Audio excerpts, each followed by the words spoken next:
Hey everybody, how's it going out there? And hello to you, YouTube, as no one hears yet from the live stream. Thanks so much for tuning in. I do wonder sometimes, like, what do folks see in me, especially, I guess, on YouTube, where I guess the numbers vary a lot more, like sometimes 1,000 views, sometimes 2 views, where Twitch, is a little bit more steady in the less than 10 viewer count. I mean, there's been a few times where we've hit a little bit higher than that. Because, yeah, I guess, my goal is to show live coding, not necessarily a performance, completely live what I'm working on from as much to start as finish as possible to give a real taste of what I'm doing, a real taste of what goes into a real app. Sometimes that's glorious stuff like exciting new features, and sometimes that's boring stuff like configuring in app purchases, which I don't know. Maybe that's exciting to some people. I guess it's actually exciting somewhat. It's like, oh, this is where in app purchases come from. Uh,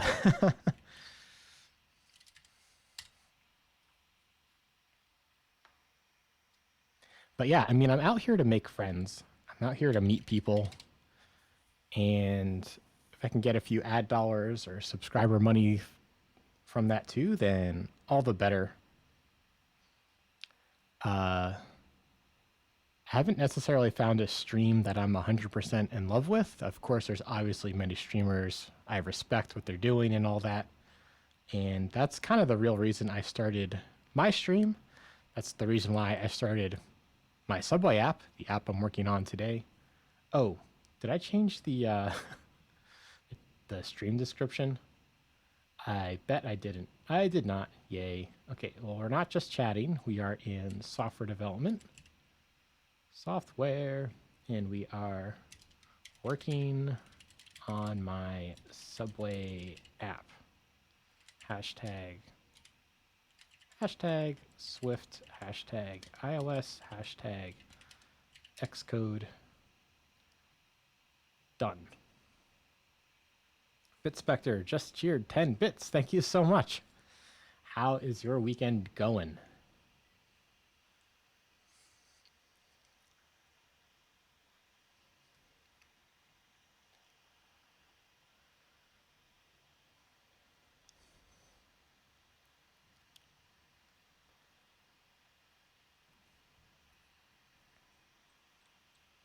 Doing some hackathon. Oh, cool.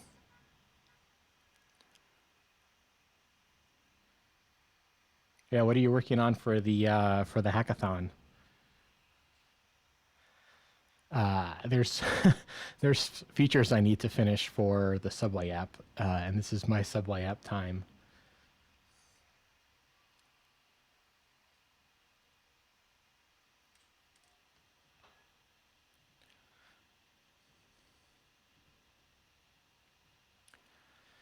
Cool. So what are we working on today?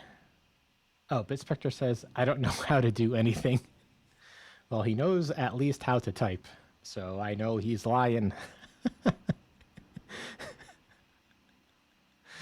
He knows how to type words and things.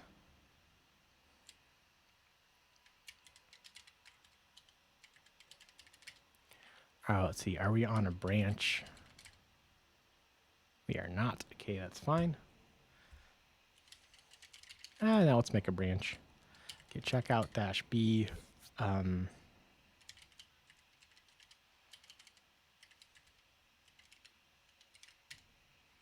Fitzspector says, only a little bit on QWERTY. Take that away and I'd be lost. Jokes.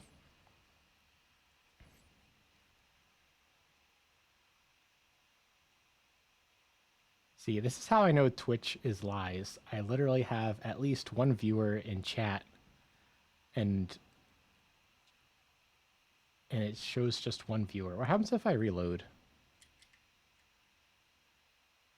Not that it matters how many viewers I have. I'm still just here having fun doing my thing. Okay, so today we have a different name for the new tier. As you know, we have two tiers, two subscription tiers in Underway. One to remove ads, which is the cheapest price possible per month.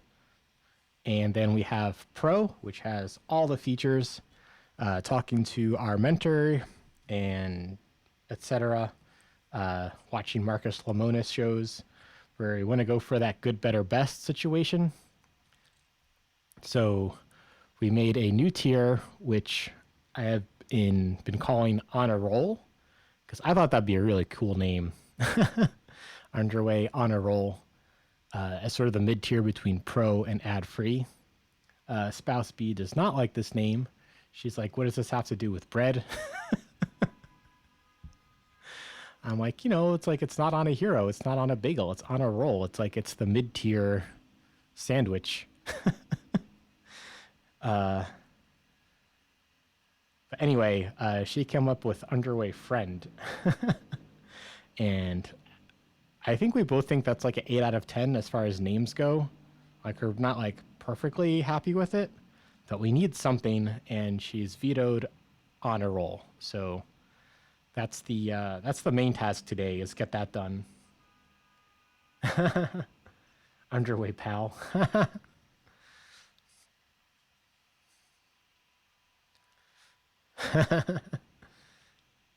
Yeah, I mean, we've gone through like I was gonna say 1,000, but not quite 1,000. We've gone through, I want to say like 50 to 100 names, and we're like, we just need to get this out there. So, going with friend.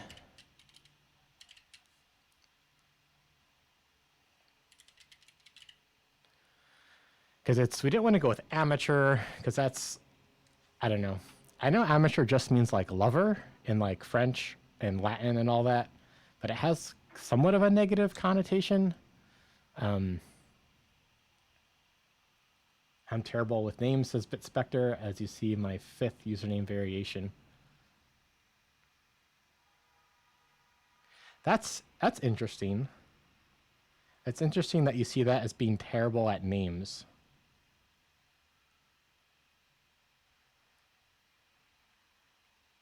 Because that could be you find better ones, you find even better ones, and then you change to it. Like, that's, if it's better, you should change to it, right?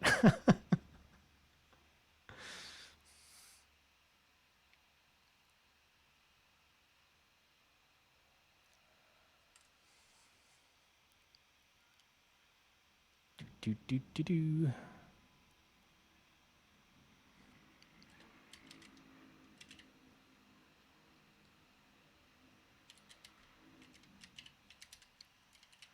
And I guess, like, really, I shouldn't name this after the name of the tier. I should probably name it, like, mid-tier.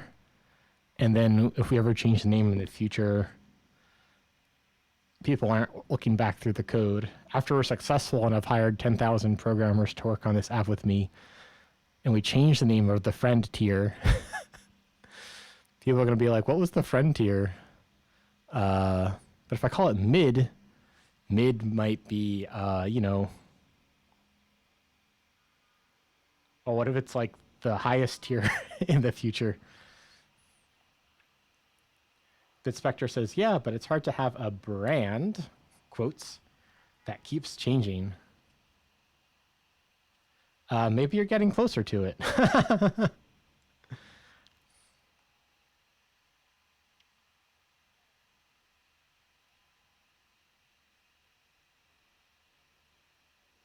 I guess where I'm coming from, and this may or may not be helpful at all to you, is there's usually a negative way of looking at something and a positive way at looking at something. And I would like to think that I'm pretty good at thinking of different possibilities, different ways to think about something. So if someone brings to me a negative view of what they're saying, then I offer a positive view. If someone brings me a positive view of what they're saying, I can easily offer a negative, which, might not be the right time always. Just advertising a service I can provide, I guess.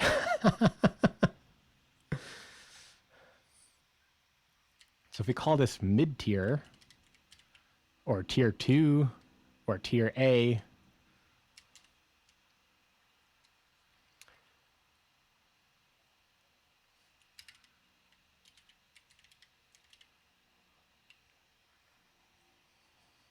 like what's going to happen in the future? Are we going to have more middle tiers?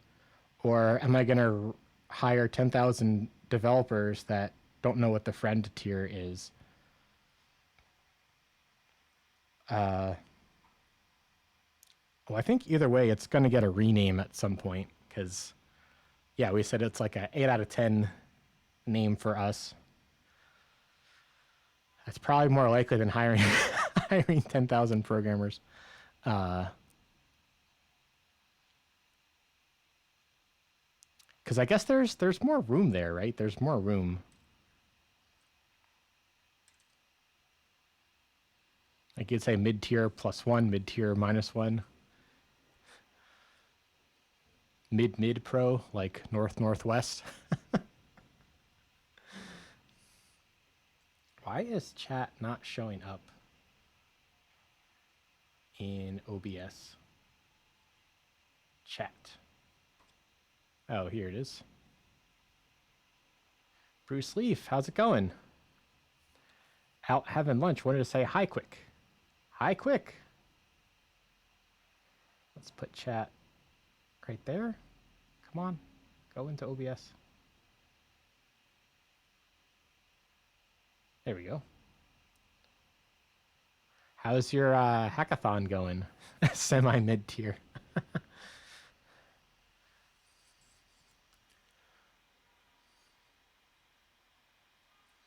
That's the problem with like names I don't like. I have such a hard time committing to them. I mean, I guess I spend like a really long time on names.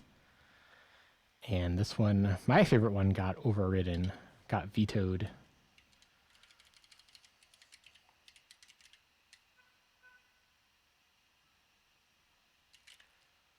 Well, at least mid-tier will be less confusing in the future than just like friend. Okay, now how am I going to capitalize it? So ad-free, I capitalized the F. Quiet car, I named all lowercase.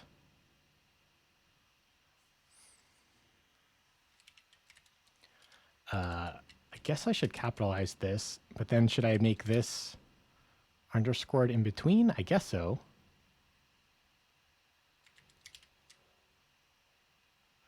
I guess that also means I have to make it in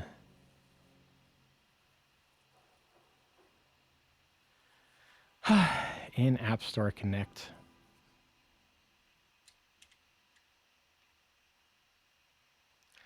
What's for lunch, by the way?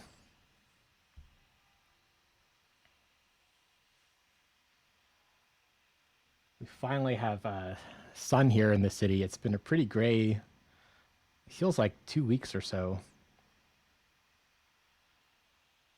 So I did get a chance to record some new video yesterday for the scenery stream. Okay, so that's all those for honor roll. So then do I have, yeah, so then I have these. So this is now mid-tier monthly.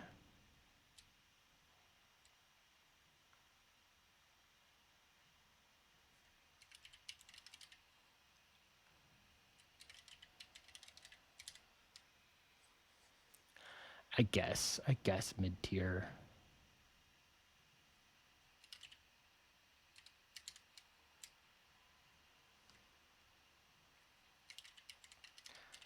Guess that's what they say about INFPs, is they have to really love what they're doing.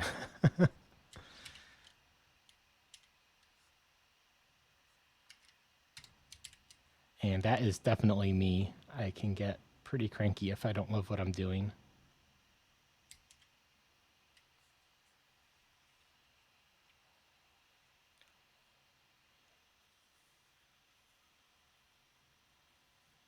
Build failed. Okay, let's show some build failures.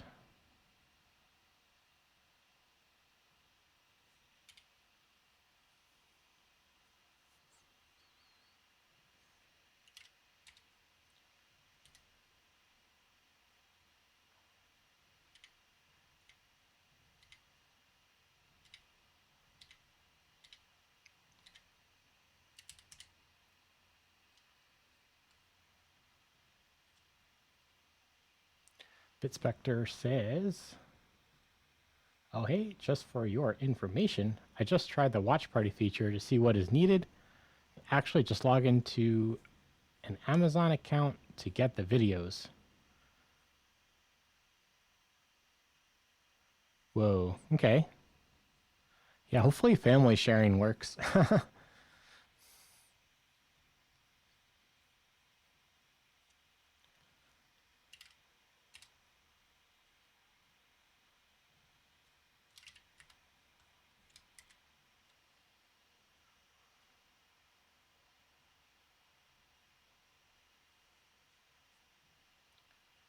Don't need it, just log into her account. It's separate from the Twitch login. Huh.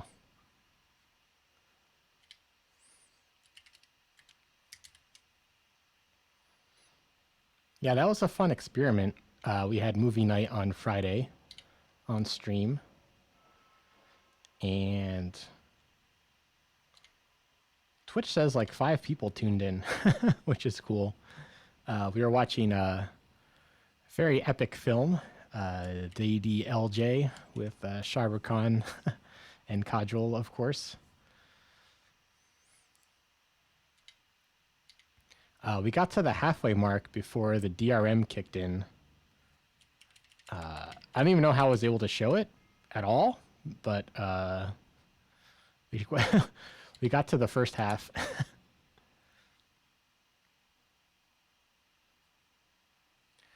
Bitspector says, just guessing the video would be better if commentary... No, I'm just guessing it would be better if the commentary were over the actual video so there is context. Yeah, that was definitely first draft kind of stuff. Thanks for the feedback. That's kind of what I had said initially, and so after I thought about it, I kind of thought something along the lines of what you were saying, but I had already announced the commentary was going to be on Twitch and the video in Discord, so I didn't wanted to stick to what I had said. But yeah, plenty of room for next time to be better.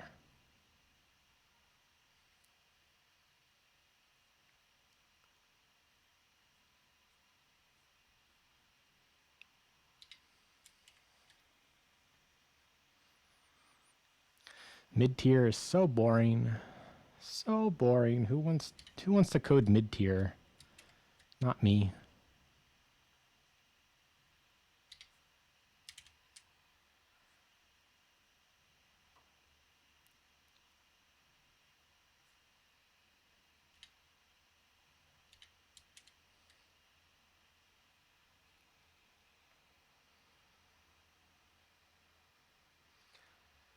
Yeah, the clouds are gone and now it's hot. Hot, hot, hot. I guess with the heat on. It's 44 degrees outside, so that's respectable for February. At 2 p.m. Just, I guess with the heat on. I even have the window open. Sweating up a storm.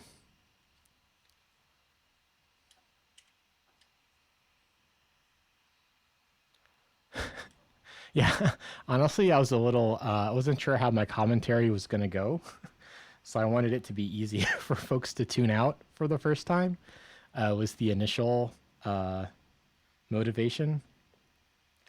But I had a lot of fun doing commentary.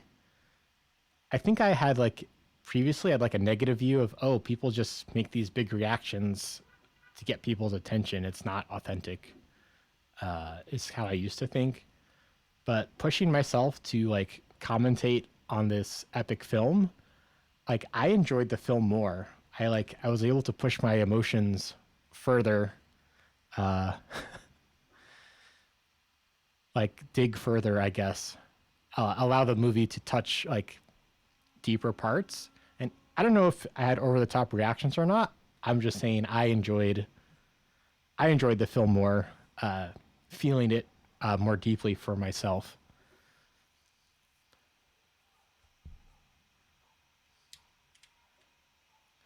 Build succeeded, so why is we have 2 reds? Can't load project. Well, whose problem is that? So I guess the next thing is going to be updating iTunes Connect and updating the strings.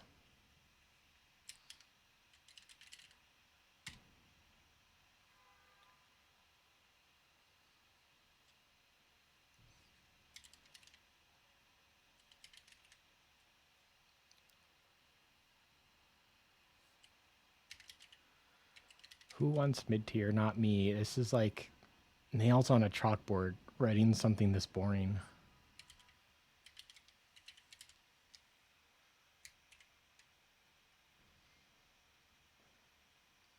It's gotta have a good name. But I guess in code, a descriptive name is a good idea.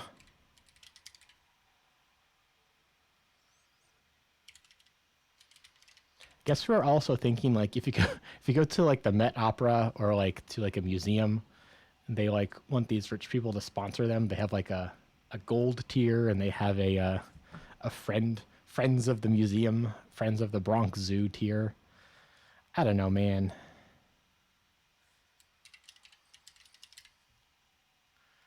If I knew, I would know, but I don't know.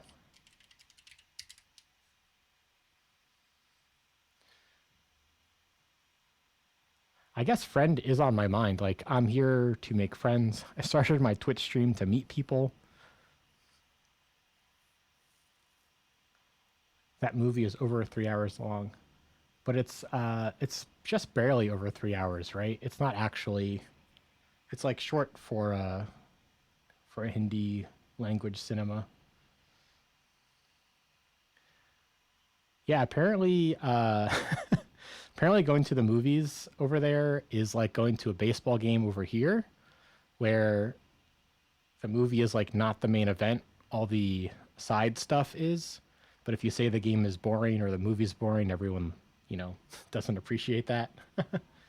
Yeah, just 3 hours, 9 minutes, super short. Although, well, I guess the movies are getting a lot shorter. They're like 2 hours ish now. The the declining attention spans of our youth. Just kidding, just kidding.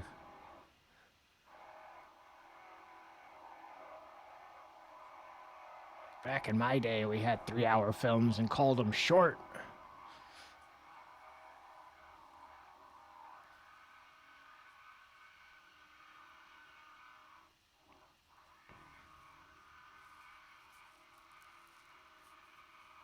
So that's three and a tenth hours. No, three and a sixth. Yeah, three and a sixth hours.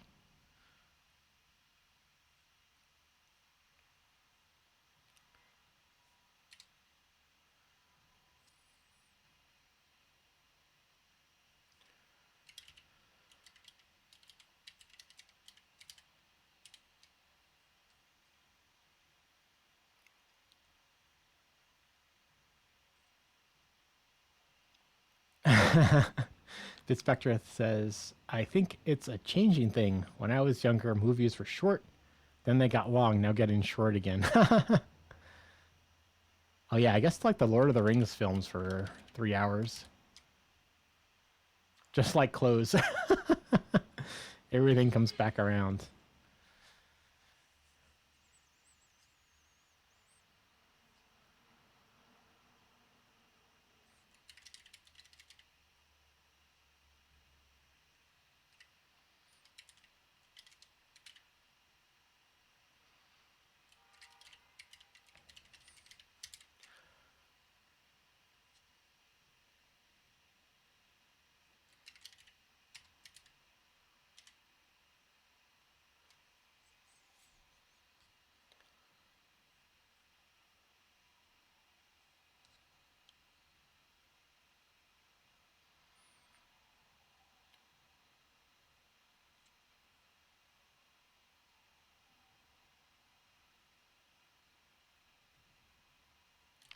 Really?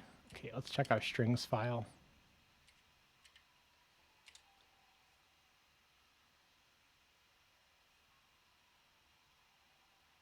No, it's kind of right here, right?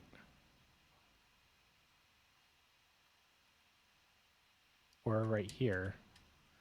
Oh, maybe it's because this isn't compiling. do, do, do, do, do. Where is this from? I guess I need to open the window further.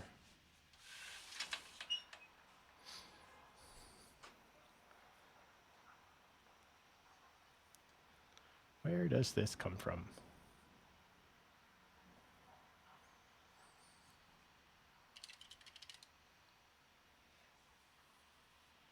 And I had just done this and I didn't document it.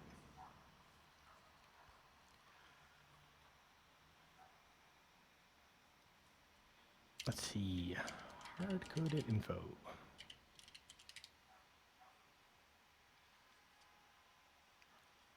Okay, that's a test for it. How do I run it? Do I just like go over there and run it?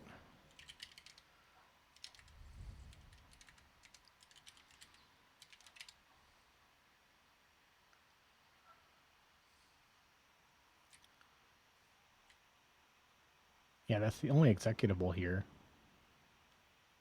Oh yeah, I tried to make a plugin for it. I couldn't figure that out. That would be fun to figure out one of these days. It's just it doesn't change all that much. I don't really get much bang for the buck out of doing this.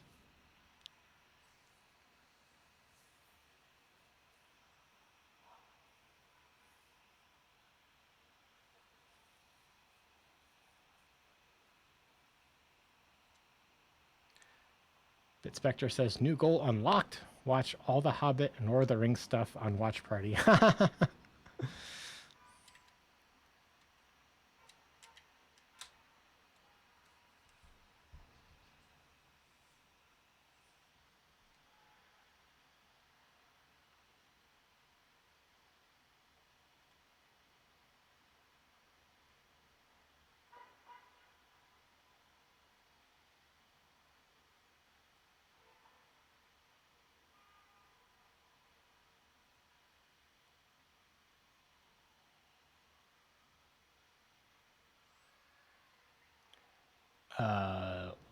Did it do anything? Oh, okay, perfect. Perfect, perfect.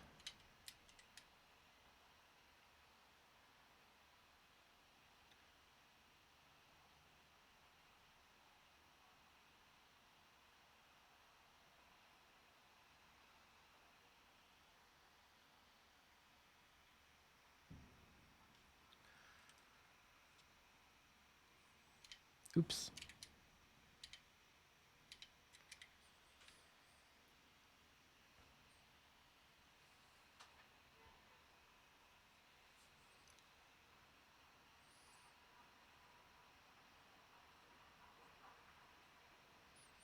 Yeah, I'm not sure I have much commentary for Lord of the Rings. It's a good film. I enjoyed it. I enjoyed the books as well.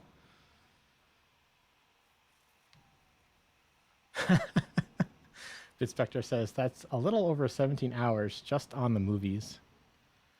I guess I do have one gripe though. The Hobbit is like the shortest book of them all, and they made 3 hours out of it. But like the Fellowship of the Ring, like they left out so much good stuff. They like squeezed it down to 3 hours. And I want to see Tom Bombadil. Like, come on. Like The Hobbit was written like as a children's book. It's just such a simpler like writing style than the Lord of the Rings.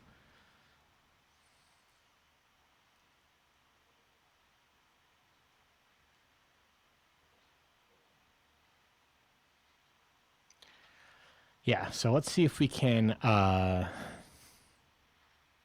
to the App Store Connect. I guess I'll do it on this screen. There was a cartoon series. No, I did not. I did not watch that. I just finished the live action One Piece, though. That was a lot of fun. I have no idea what other people think about it, though. Like, I really enjoyed the live action Bebop, Cowboy Bebop, but I know that all my friends that grew up on that, they hated it. They're like, this is so terrible. I'm like, I don't know, it's John Cho. It's a lot of fun. Why are you so mad at live action John Cho? Look at all this jazz.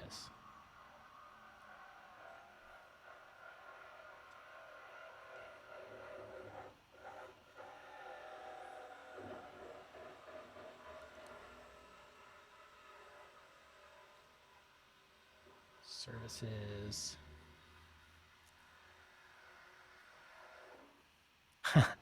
Fitzspector says, I tend to not watch the live action animes. I've never heard good things. I don't know. I thoroughly enjoyed all the ones that I've seen. Because I guess one thing they do is they edit the story down, and I guess like especially One Piece, there's one might say there's definitely some filler episodes.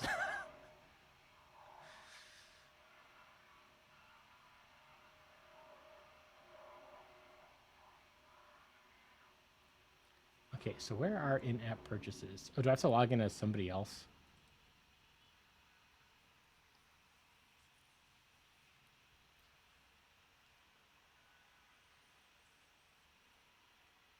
Oh, here it is. Subscriptions.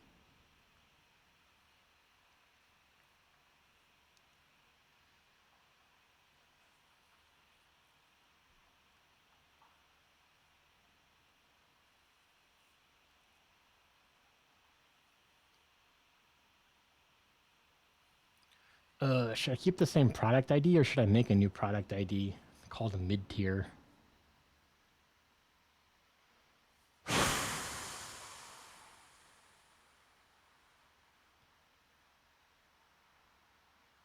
Because I feel it's also like emblematic. Like we're on a roll again with Underway. We had like a really big growth year last year.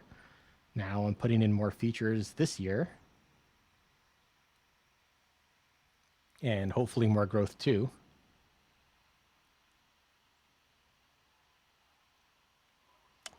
And it's already approved. It's already approved. The honor roll is approved. We just gotta release it.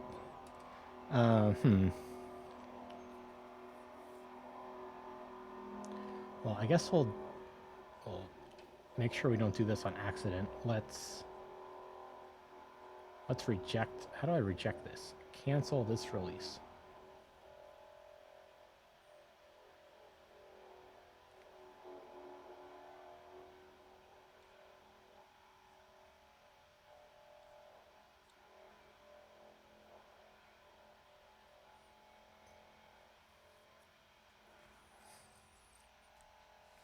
So I guess what I'm trying to figure out now is should I make a new in-app purchase ID, get it to Apple for approval, or should I keep the old ID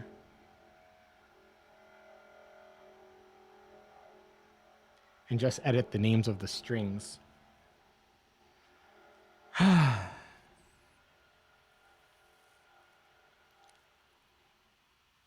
So the nice thing about having a new, fresh subscription ID is that it's fresh, it's named mid-tier, which is what it is, and then the fun name is in the description, the strings. The negative there is we have this in-app purchase ID that's just sitting around that nobody knows what it is, that some people forget what it was. And what if Apple has a problem this time around? The good thing about reusing it is, well, the bad part is Apple still might have a problem the next time you actually go to submit it. Who knows what Apple's going to do?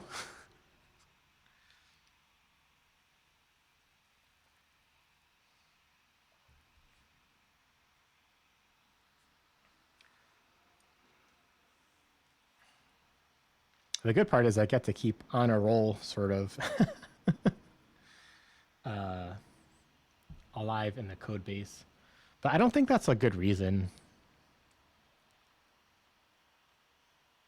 Yeah, I'm just gonna stick with the plan, make a new subscription tier.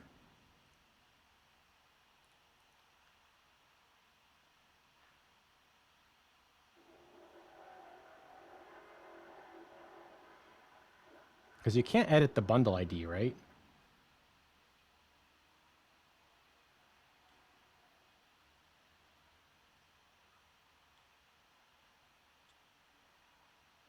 Yeah, I guess I can show this since maybe not everybody has a in-app purchase in their app. So we can say like, this is the name and then here's the reference name, but the product ID is locked. It can't be used again, even if the product is deleted.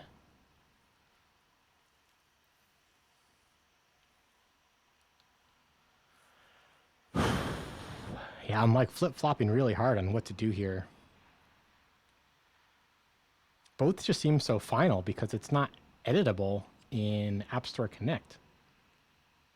Does Apple take all your money? 30%, I guess.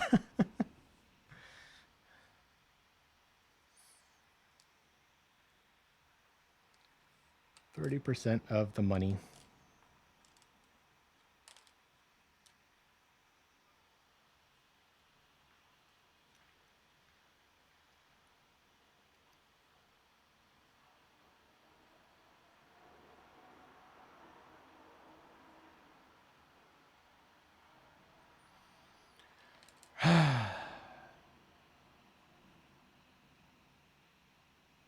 Oh man, both these options just feel so bad.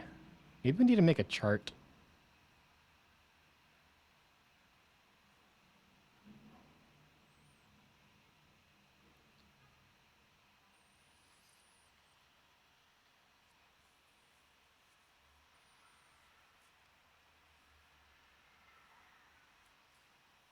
Just waiting for my Notes app to load. It takes forever to load, I guess.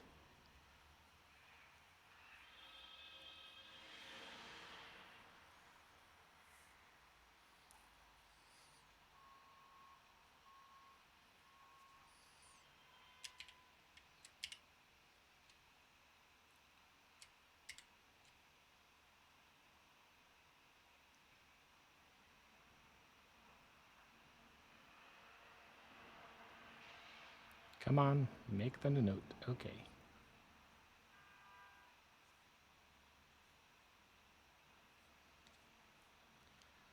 Okay. New tier rename. So the what's it called? The ID in App Store Connect is the name that I wanted on a roll, but it's ambiguous, or I mean like it's not clear from the name.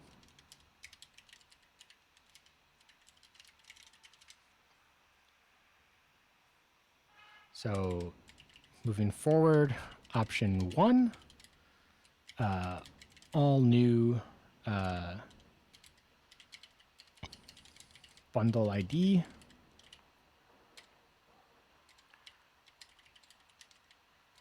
Option 2, reuse the on a roll bundle ID and just change the display names.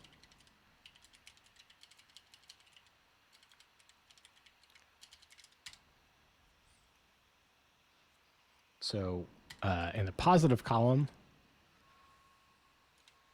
wait, so pluses and minuses look the same? Plus.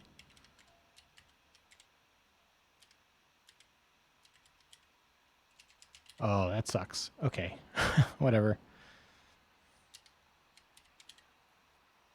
I guess in the positive column we have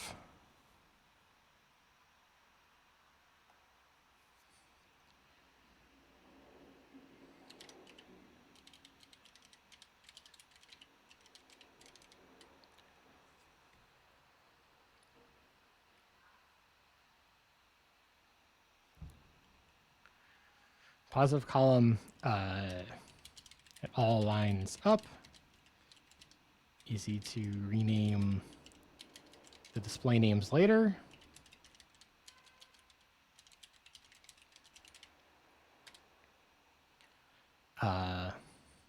And I guess in the negative column,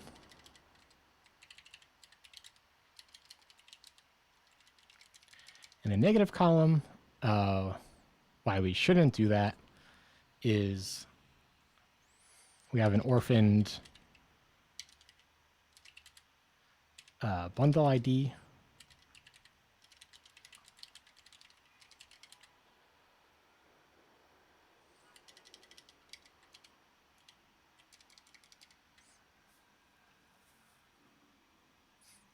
Have to resubmit.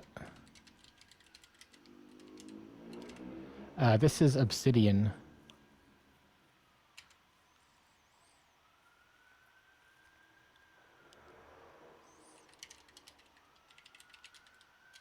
Have to resubmit the in-app purchase. Can't preview right away on stream.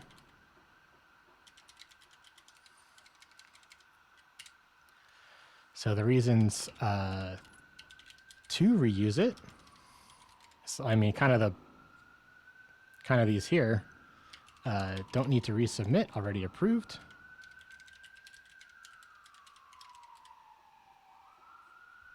BitSpectre says, oh, it's missing all the stuff I'm used to seeing. Yeah, I just pulled this one window out because you can pull out a tab.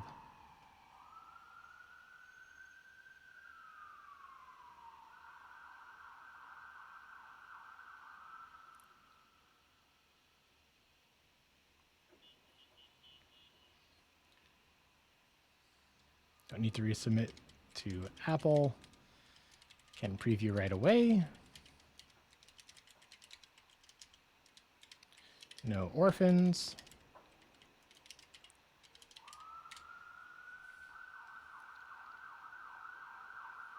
What else? Let's see, let's clear some of this stuff while we're thinking.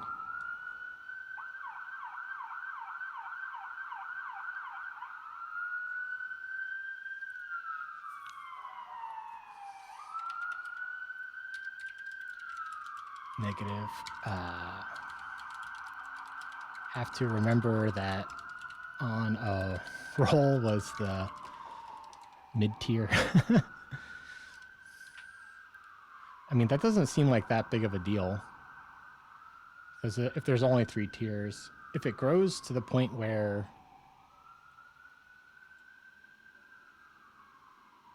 we have thousands of tiers, I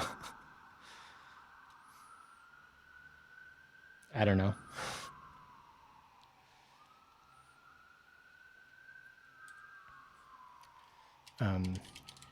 Can't delete old ones anyway, so just reuse this one. I mean, I feel like this is the biggest argument in favor of just reusing it. It's like we can't delete it anyway, so might as well just reuse it. And yeah, plus all these other nice ones.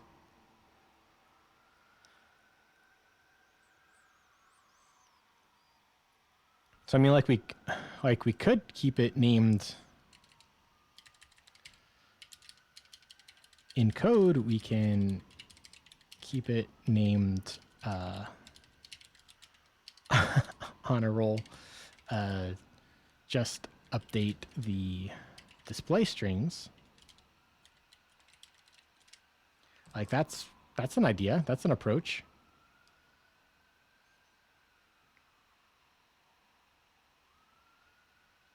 So I guess if we call it mid-tier in code, but it's called on a roll in the App Store, that would be bad. As long as those all line up, that's fine, right?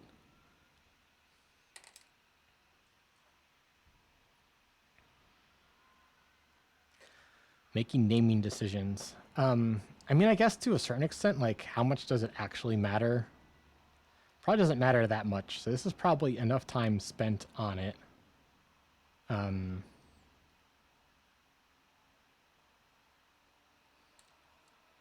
Which I guess actually means we We can revert everything that we did so far. If we're just updating the strings.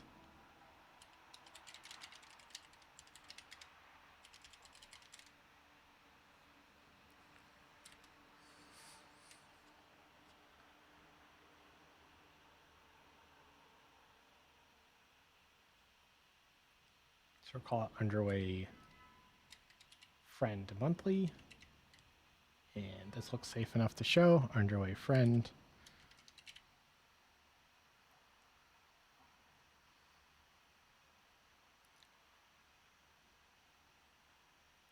And then edit the localization. Description, cheaper than Underway Pro.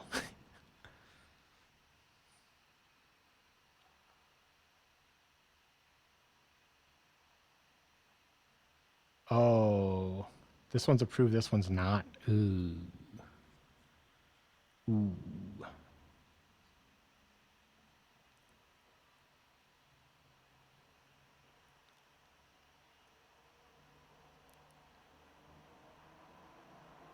Oh, I still have to resubmit anyway. Why not? Sorry, why not what? I've been talking about a lot of stuff out loud.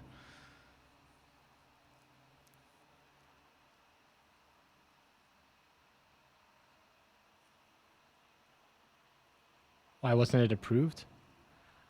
I guess the one that I had earlier was already approved, and then I thought I was editing it, but I'm not.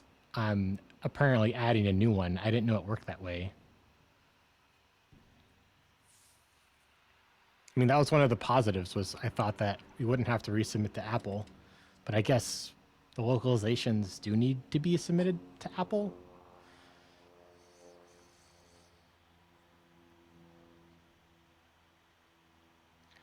So yeah, I guess we can retake the screenshot and submit it to Apple.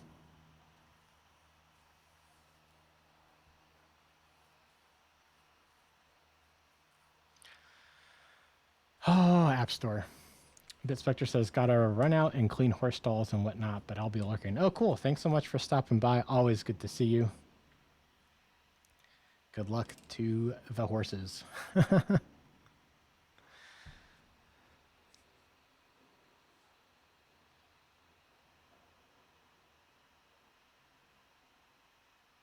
Well, if we have to resubmit anyway, then... Oh, thanks so much, dude. Thanks so much for the bits.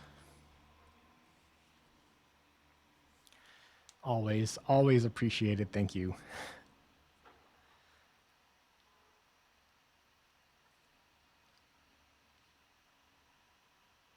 Man, that does kind of make me want to just make it all over if I'm going to have to resubmit it.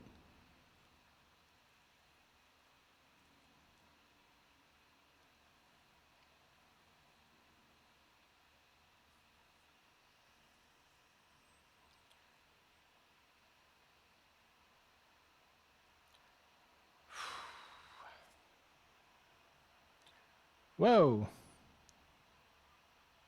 Stream Elements just subscribed. What? Wow. What? Now Stream Elements emotes work. Oh my god, thank you, dude. That's actually very clever. Good use of game mechanics.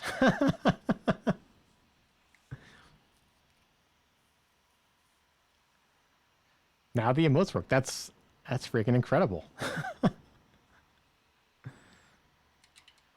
Now I need to put emotes everywhere.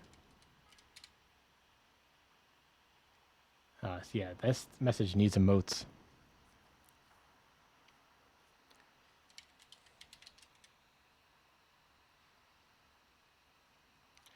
Okay, just put all the names back, I guess.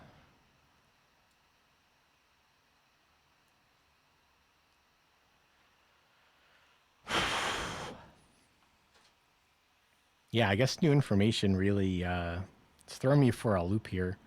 It's just so hard to predict the future, and I want to make it easier for myself in the future. Is I guess why I'm trying to think through this. easier for perhaps future coworkers in the future. Once this app is making millions of dollars and we can hire a whole team. Nay, billions.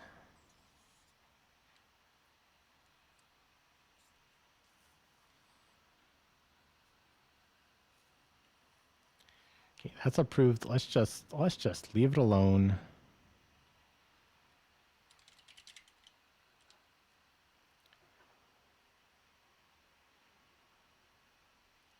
Will be used in App Store Connect and Sales and Trends reports. So does this have a reference name? This is the reference name. Oh, okay. This is just the reference name, so that's why they don't care if you change this. But stuff that gets displayed on the App Store, they want to approve that stuff. I guess that makes sense. Perhaps a little annoying, but I guess it makes sense.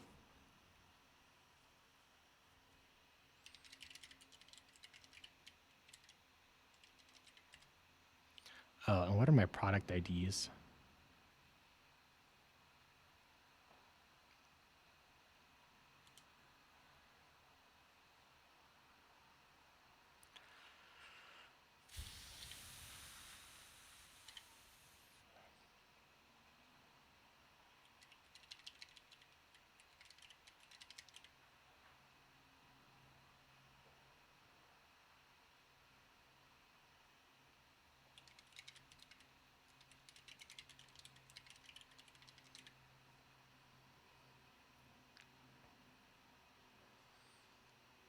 Cool. Month.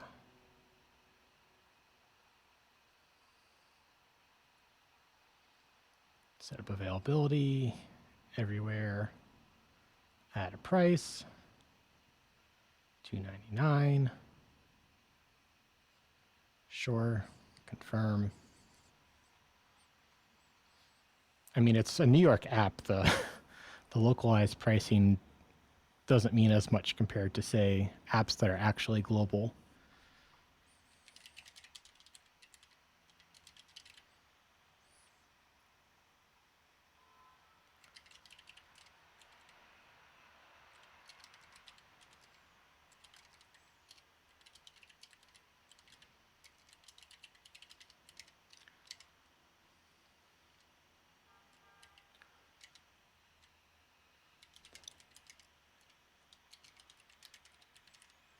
Let's see, all features of ad free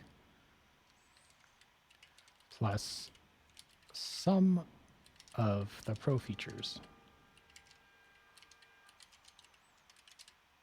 Oh, that's too long. Who's this description for?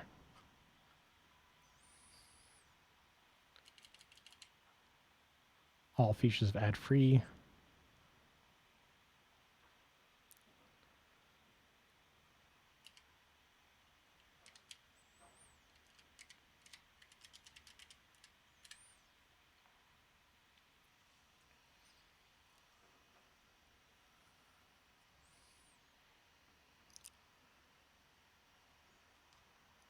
Just copy paste this in.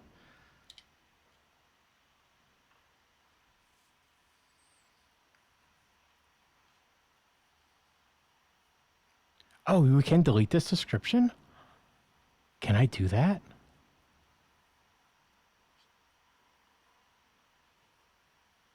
For on a roll? No, I cannot. Shoot.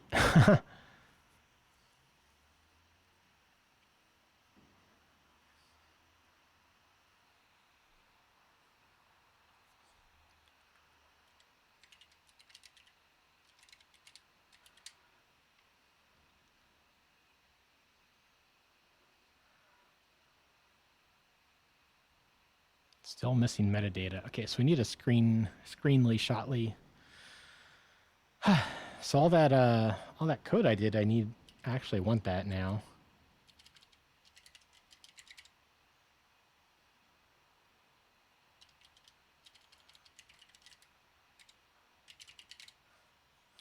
And around we go.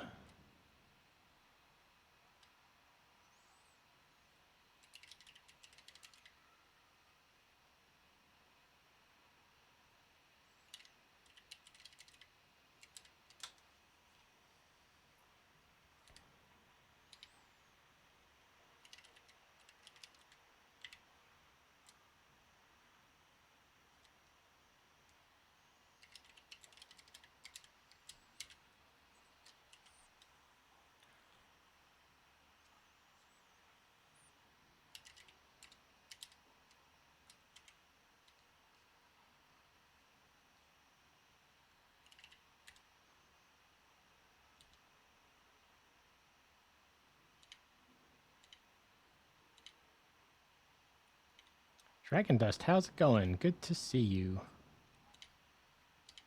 We are renaming we're making a new subscription tier in between Pro and ad-free.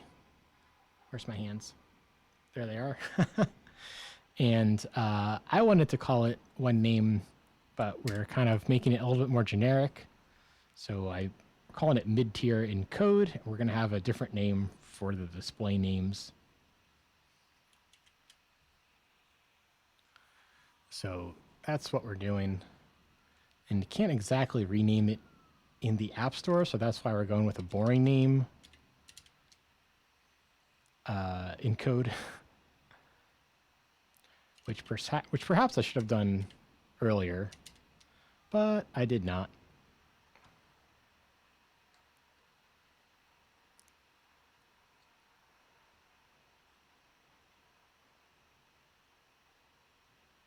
But other than that, I'm doing well. We have sun again in the city. We've had a lot of gray these past few weeks, so it's nice to see blue skies instead of gray. And I was able to record a new video yesterday for the Work With Me stream. So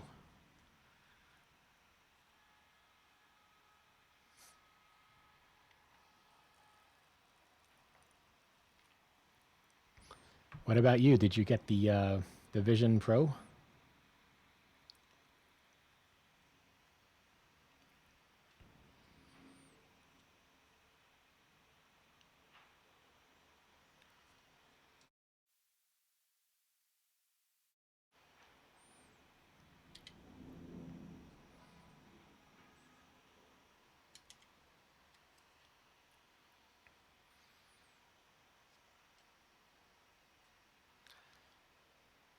And here we go.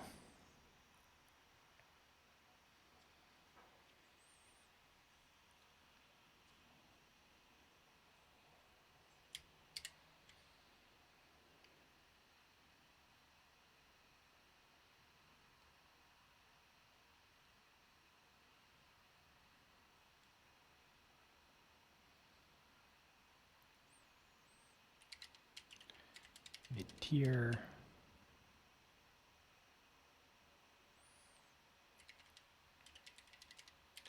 I guess it fits in better.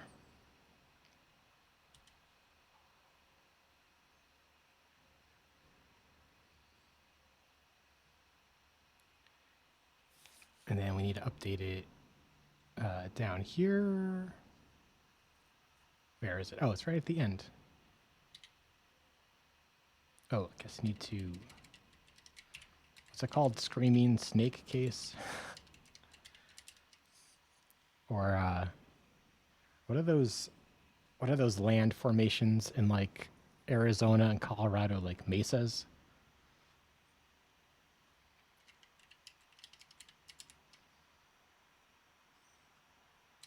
Okay, let's see how that goes.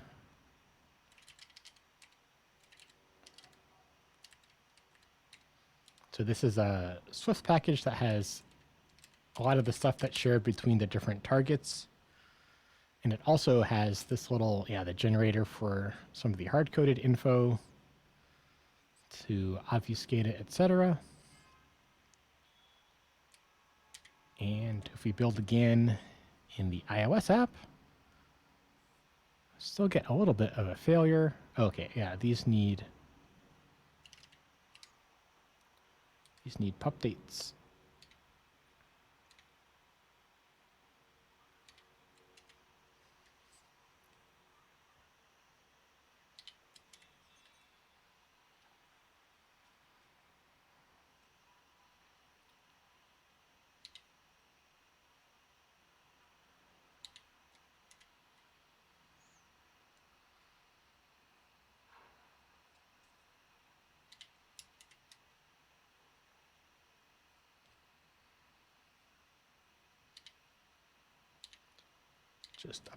Just having the compiler guide me to what needs to be changed next, which is one of the wonderful things about compiled languages. Did I buy a Vision Pro? No, I don't. I don't have that kind of money. I'm waiting for at least one or two price drops and perhaps, one or two versions. Like, I didn't buy my Apple Watch till I think it was Series 3 or 4.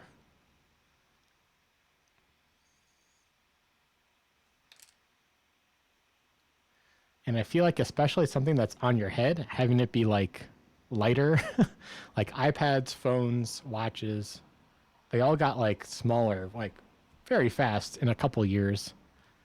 I don't think I need a version 1 Vision Pro.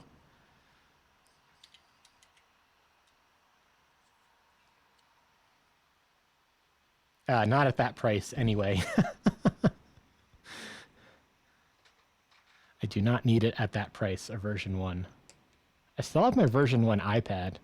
I took it to a sales store to try to sell it, and they said, we'll give you $10 for it. I'm like, well, I think this has more sentimental value than $10. So I still have my version 1 iPad. Also have my version 1 iPhone, too. I didn't try to sell that. But it's definitely used. I don't know if it would get any money at an auction. People like those mint-shaped things. Wait, so are we building? There we go. So, guess we can put a mark in the sand here.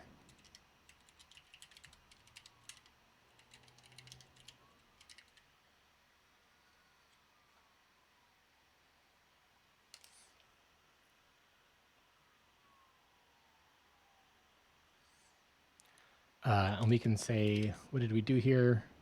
This was the honor roll was the original name of this thing. Honor roll to mid-tier in code.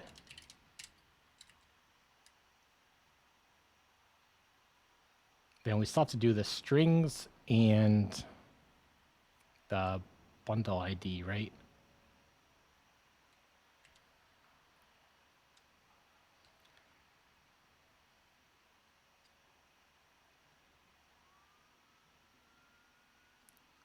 Oh yeah, they like really care about the dimensions. This is so stupid. Let's see. I wonder if I can download the the screenshot from the other tier.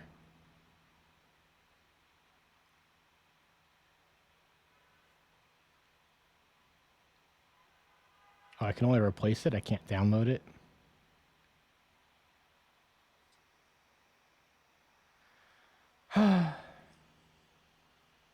Apple doing Apple-y things. Oh, this has the error. Okay, so maybe... Okay. I thought it had to like be completely like working before we could submit a screenshot. That's great. I can just submit anything, I guess. So let's go over to strings. Strings.strings.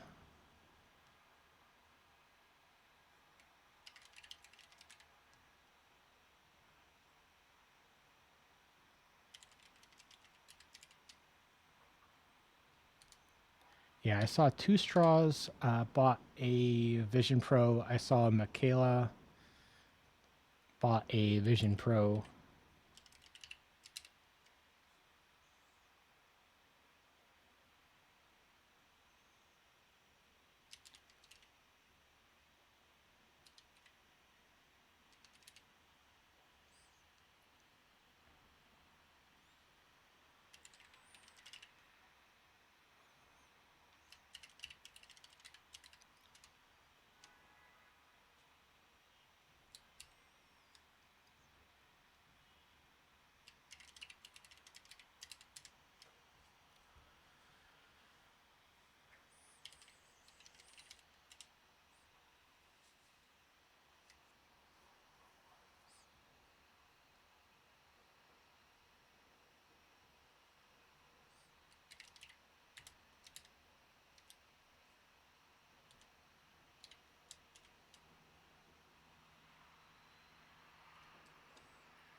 Dragon Dust says my whole social media timeline is full of Vision Pro.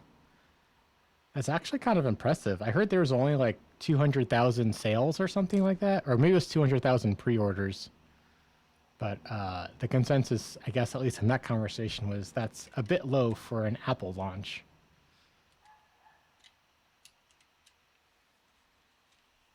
I just still think it's very much in like wait and see mode.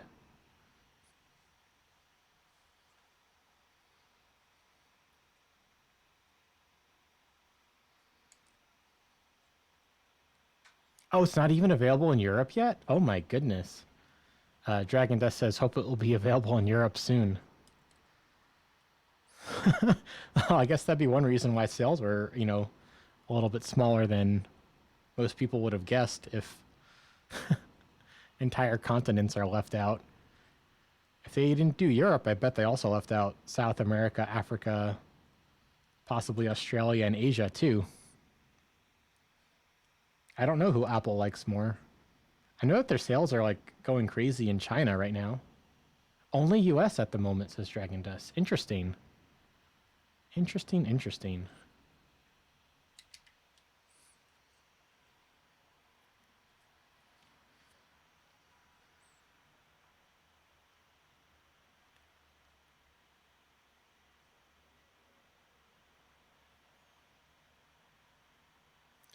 Okay, let's see if this screenshot fits on the App Store.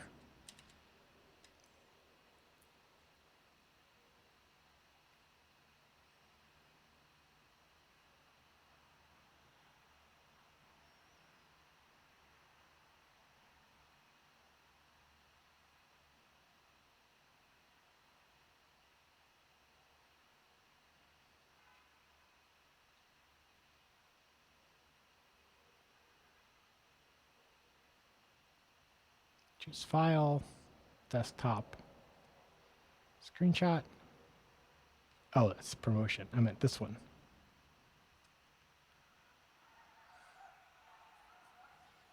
Oh, it worked.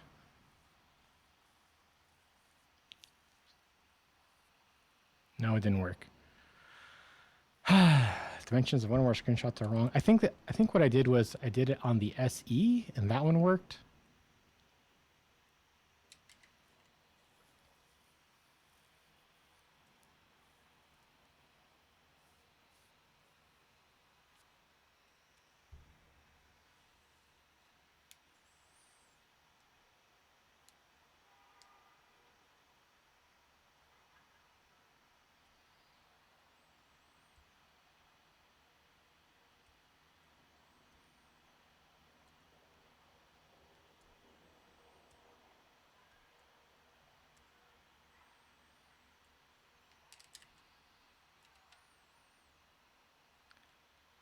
Okay, so you want to launch?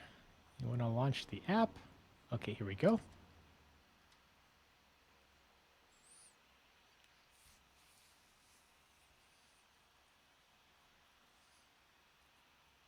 Cool, cool.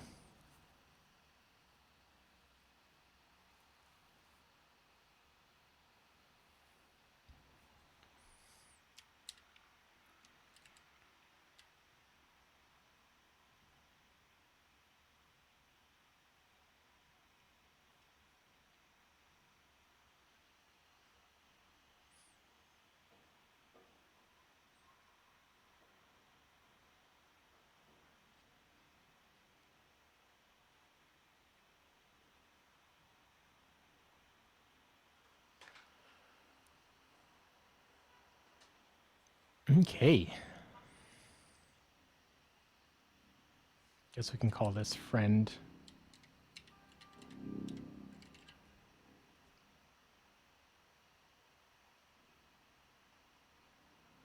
Let's see, waiting for a review. Cool. And I guess as we can see, it loads up in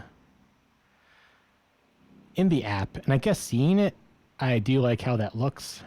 That looks pretty good.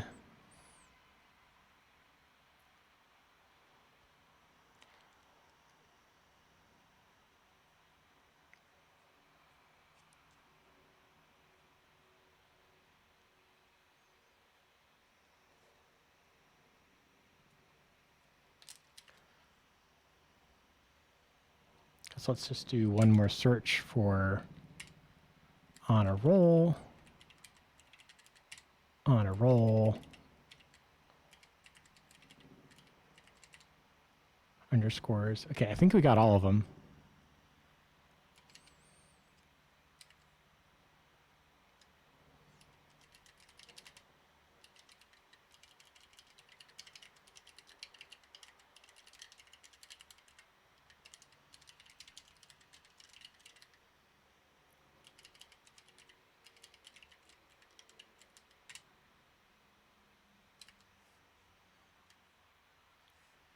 And we don't have, let's see, where do we have mid-tier?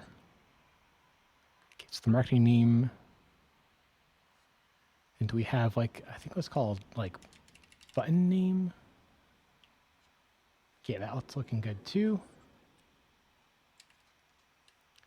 So now if I'm scrolling through the app and I click on something,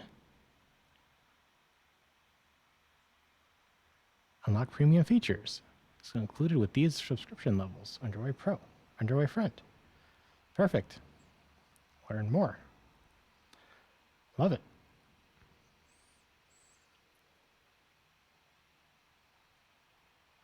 Yeah, we can optimize the actual screens more later. We just want to like get the new tier out.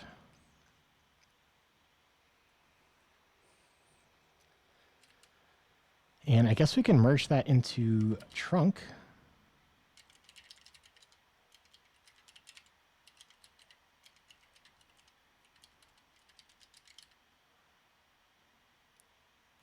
What was that branch name?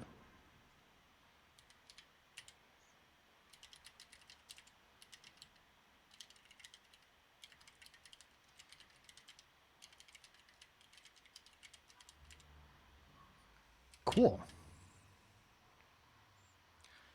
So that's the first task for the day. The second task is fixing my CI.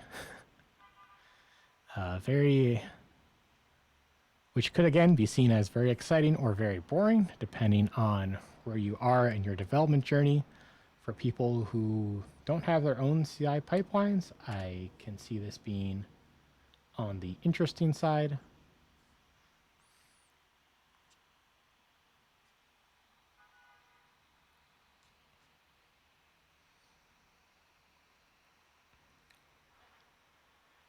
So let's see. GitLab. I guess let's sign in off screen real quick. I guess we can git push.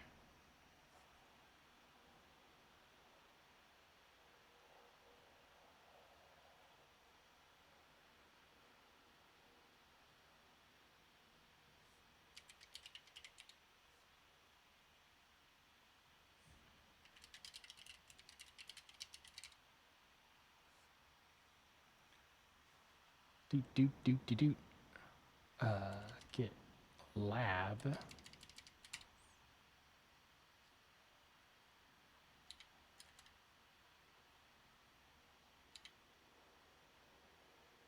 Oh, I should have clicked remember me. Oh well. Next time.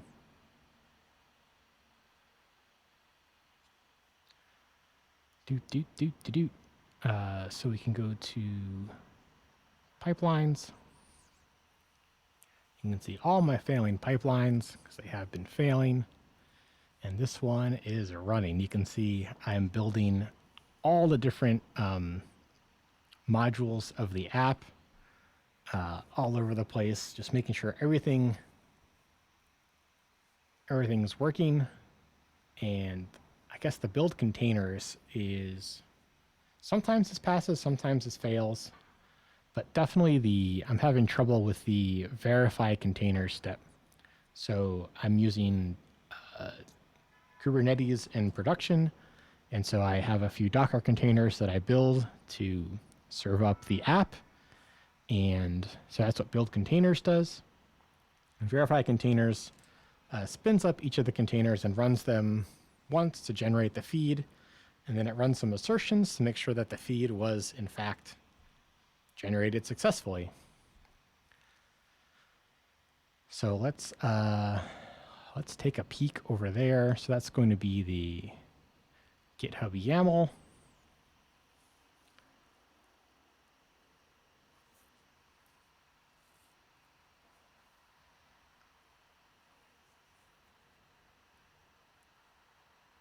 Yeah, I don't know if I need to do this CD or not. It's definitely been a little confusing. That's why I kind of do it in this absolute path sort of way. Because I don't know where this context like carries over or not in GitLab. But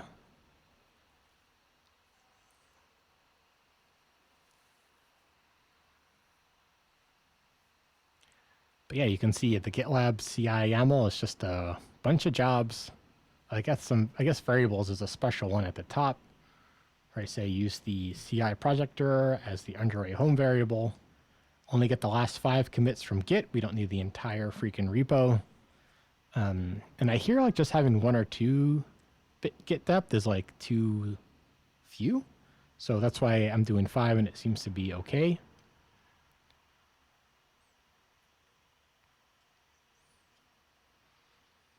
So we can take a peek at what it's doing. Building all these glorious packages. Taking forever, of course. Oh yeah, so we have a new channel point redemption for suggest a poll. Suggest a poll ran on stream.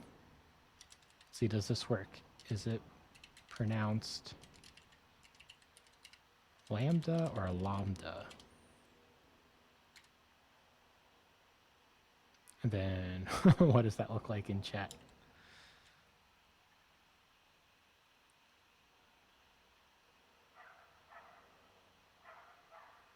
Oh, so that didn't start the poll. That's just suggest a poll. Okay. So does that mean I now need to manage poll? Create a new poll.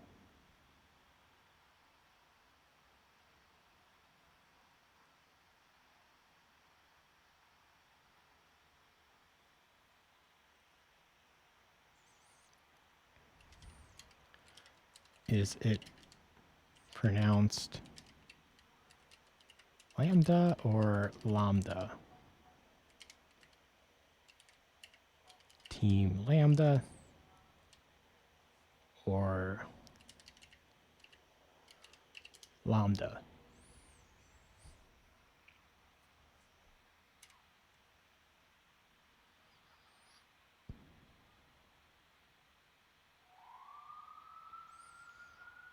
Allow additional votes. Channel points now available in polls. Give your viewers the ability to vote in polls using the channel points by updating the settings below. We'll leave that off for this one. Let's see what happens.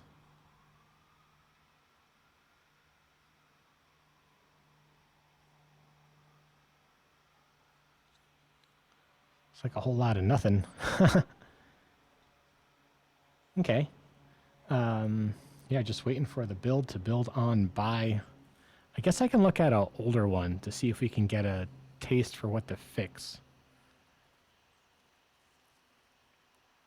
Oh yeah, I remember where the problem was. So let's see. So we have verify. Do we have a verify script? Yeah, verify commit shot. Okay, so if we go into the CI folder, here's all my CI scripts.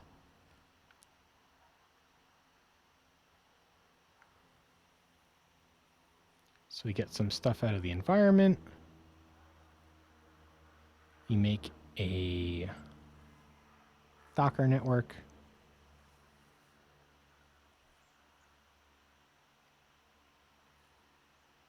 And we verify count.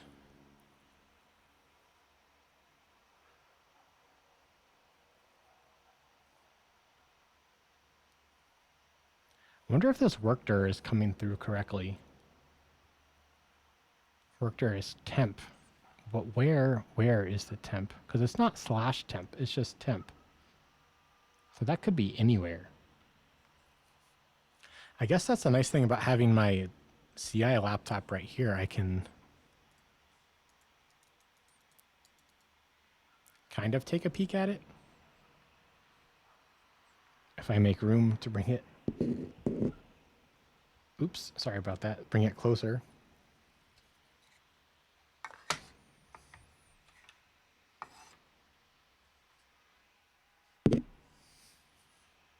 Guess I should mute the mic while I'm moving stuff around.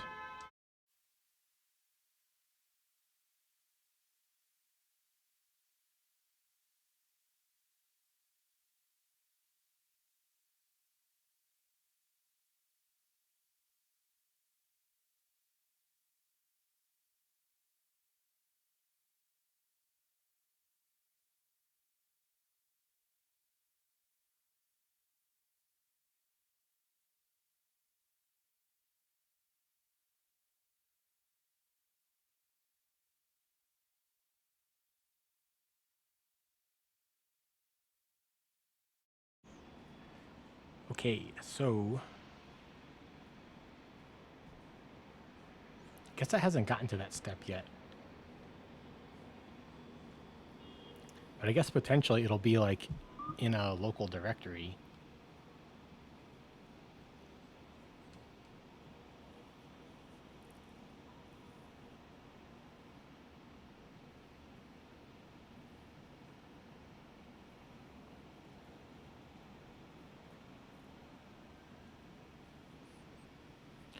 Fixing the CI. Yeah, CI is actually like very satisfying work to me. Uh, although I guess I'm not sure everyone feels that way though. I think the long cycle time is what turns off most people, but for some reason that kind of excites me. It's like I think it just shows the amount of perhaps that shows like evidence of dedication, like fishing achievements in World of Warcraft. Yeah, I've been using GitLab for this project since forever ago.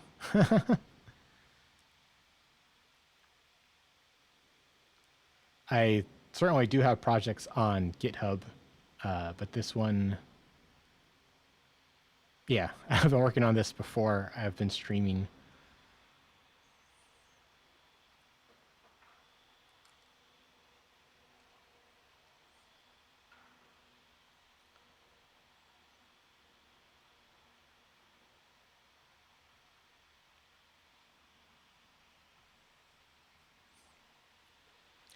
So is fixing CI exciting content or boring content?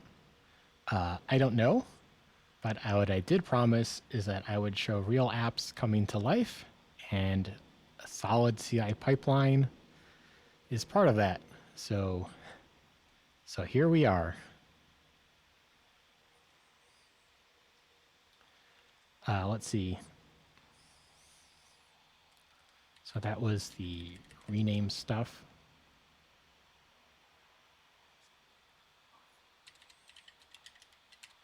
So for CI, I guess other tasks we need to do. Well, I guess there's like the fix because verify is broken.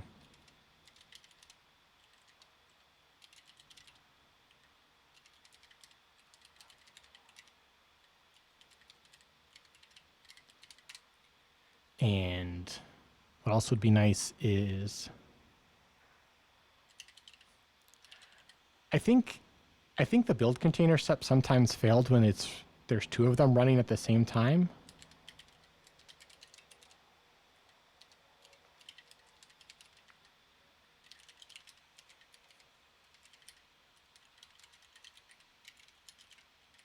So we can make sure that only one builds at the same time, or make allowing two to run at the same time, like not allowing, fixing it so that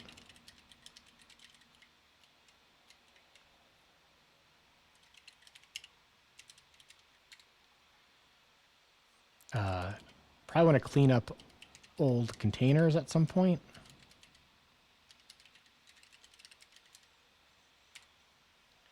Kind of my CI wish list.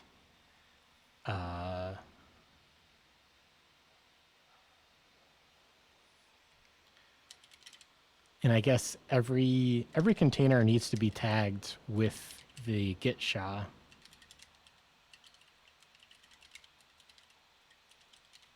Not just the published containers.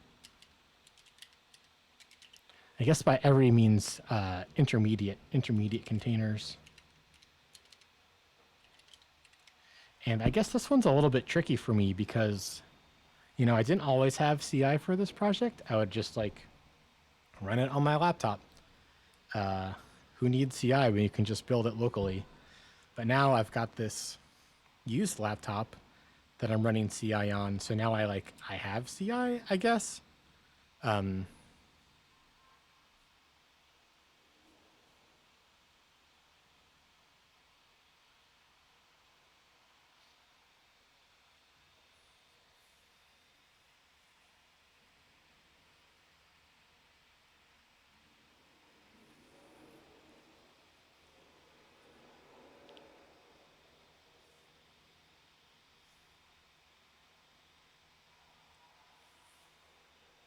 Oh, I know what we can do while we're waiting. We can do a little reading.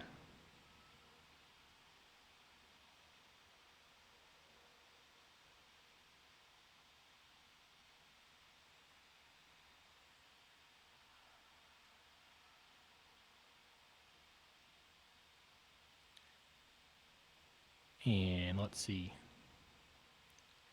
It's going to be the most dramatic background for the reading.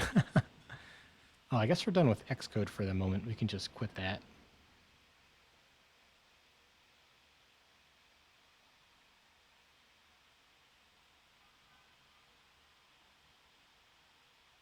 And I guess these windows we can just hide. Okay, so yes, I finally bought the digital copy of the book because copy pasting text and OCRing it was getting really exhausting. But yeah, going to read a little bit from The Creative Act by Rick Rubin. It's been a very inspirational book for me as I am trying to understand creativity so that I can do it even better, do even more of it, because I am trying to discover something new, express something new, which tends not to be very financially viable, but that's what I want to do. Usually someone else makes money off of what someone what someone discovers. Anyway, neither here nor there. Let's get into the reading. Connected detachment or possibility, he writes. Consider detaching from the story of your life as it's happening. The manuscript of the novel you've worked on for years is lost in a fire. Your romantic relationship breaks up when you thought it was going well. You lose a job you care about. As hard as it may seem, seek to experience the events like these as if you're watching a movie.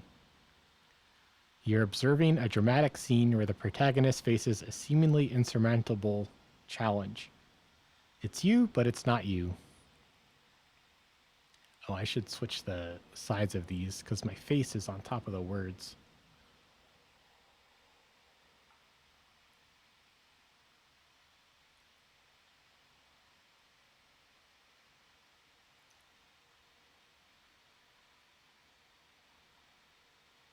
Yeah. Okay, so it's you, but it's not you, he writes. Instead of sinking into the pain of the heartbreak or the stress of being laid off or the grief of loss, if practicing detachment, the response might be, I wasn't expecting that plot twist. I wonder what's going to happen to our hero next. There's always a next scene, and that next scene may be one of great beauty and fulfillment. The hard times were required setup to allow these new possibilities to come into being. Yeah, I think that's like such a huge insight um, that I hope hope folks can learn in an easier lab than I have, which I guess is the point of sharing this book, trying to share some lessons that can help other people have their lives be just a touch easier. It's like, as he says, like in the first chapter, we're each creating the story of our life. Even if we're not an artist like a painter or an artist like a musician, we're each still creating something, the story of our life. And I feel like he's kind of coming back around to that arc of this is the story of our life. What's going to happen next? Something bad just happened. What's going to happen next?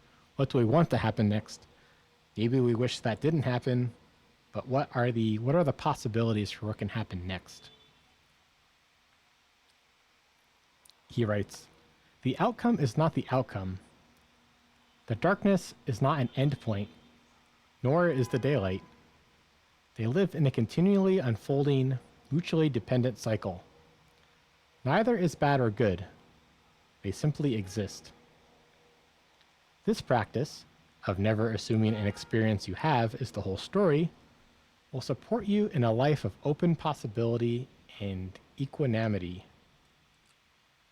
Okay, what's equanimity? I mean, it means equa means equal, animity means spirit. Look up. Mental calmness, composure, evenness of temper. Oh, okay.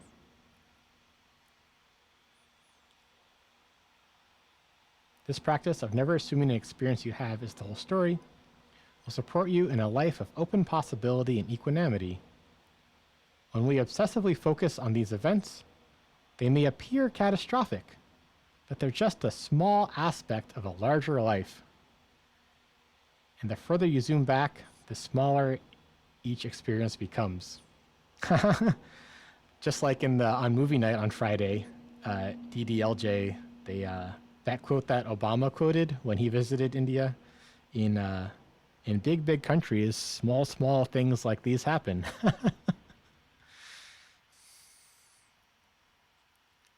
Zoom in and obsess, zoom out and observe. We get to choose, he writes. When we reach an impasse, we may experience feelings of hopelessness. The ability to stay out of the story, zoom back and see new pathways into and around a challenge will be of boundless use. If we allow this principle to work on us, as we work on it, our imagination frees us from the web of personal and cultural stories engulfing us. Art has the power to snap us out of our transfiction, open our minds to what's possible, and reconnect with the eternal energy that moves through all things. That was short and sweet. Just saying, when something bad happens, zoom out and treat it like a story or a movie you're watching. And what would you want to happen next? What is this the setup for? What are the possibilities? And he's not saying don't zoom out, or he's not saying don't zoom in and obsess. I think that can be an important part of healing. But there's other things to do other than zoom in. And I think that's why, one of the reasons why I'm so excited about creativity, because I feel like seeing more possibilities, being open to more possibilities, is healing for me and healing for other people too. And yeah, this chapter is a nice kind of summary of why I share this book with folks, why I make time on my stream to talk about this book.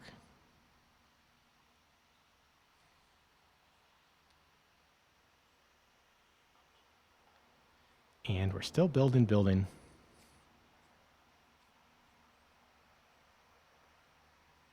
But it is in the middle of pushing the first layer, the first image.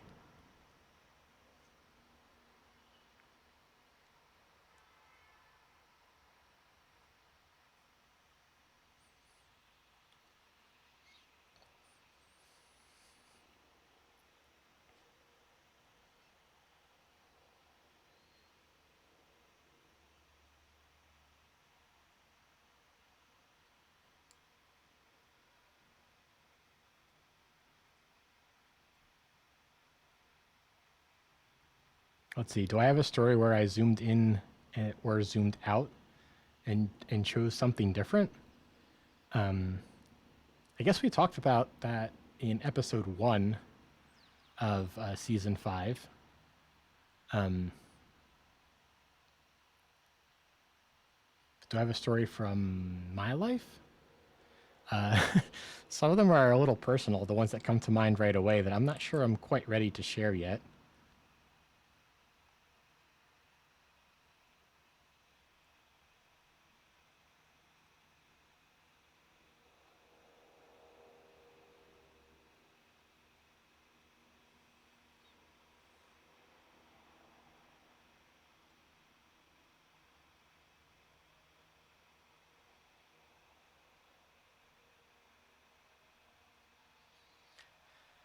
This is my thinking face. uh,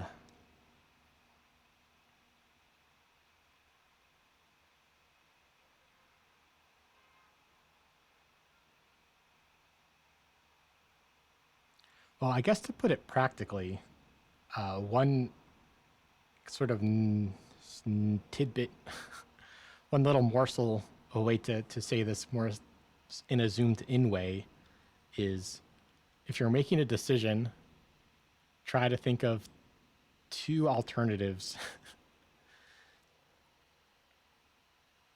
and then you know your decision that you do make is at least better than two other options, no matter which one you choose. Now, earlier on stream, we were making a decision. We only had two options, and I was kind of stuck between the two. We ended up picking one, and I think it's fine. I just, I guess I didn't even follow my own advice earlier on stream. Because I guess what I also noticed, especially when feeling stuck between two decisions, is the third decision sometimes incorporates the concerns of both sides in a way that just choosing one of them doesn't.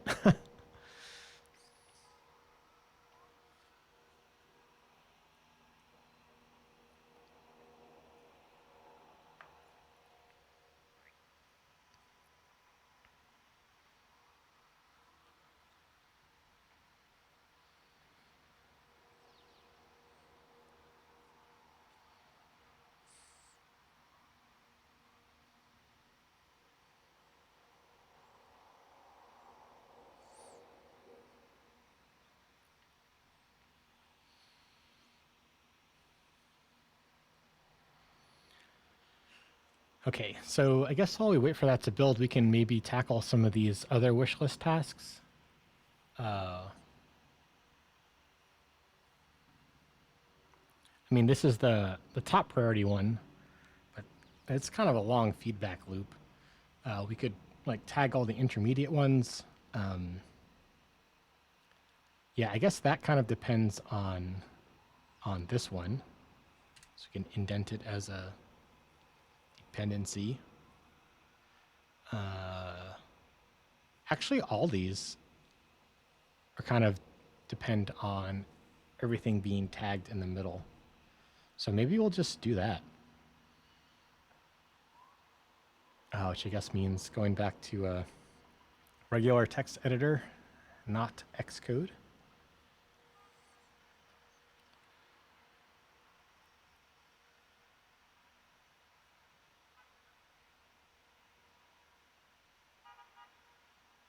Oh, actually, it's one of the nice things about using my tool SPX for doing scripting is that I get to use Xcode and Swift's control flow for my scripts.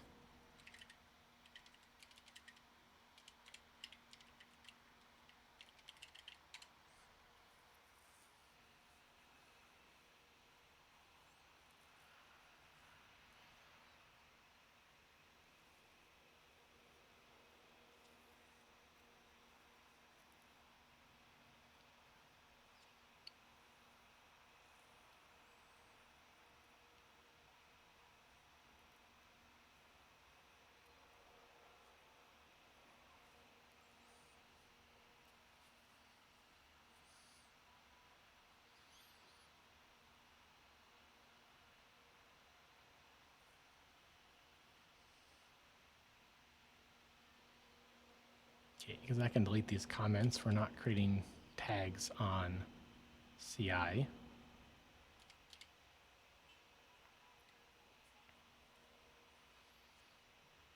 So where are these intermediate containers? I guess that's going to be step one to figuring out what to tag them.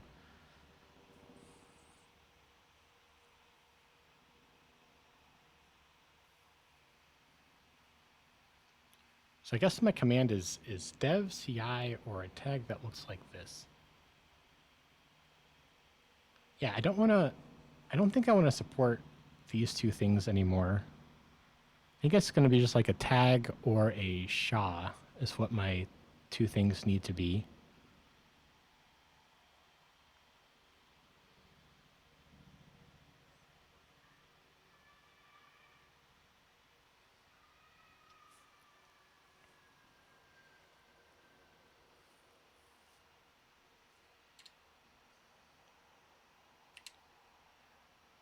And I suppose we can kind of space these out.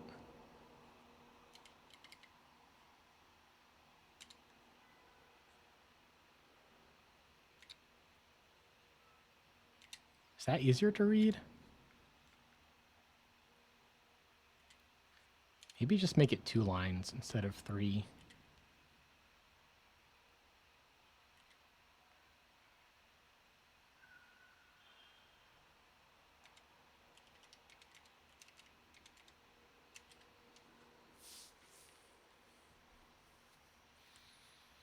So this script calls out to all the other Docker scripts in the other directories.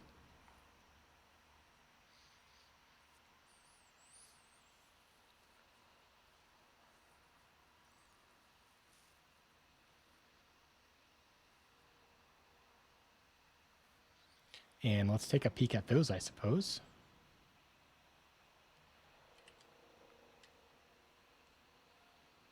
So I guess let's start with the easy one, the web app.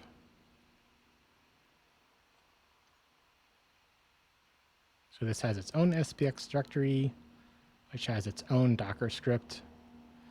And what does this do? So it has the registry name, has the image name.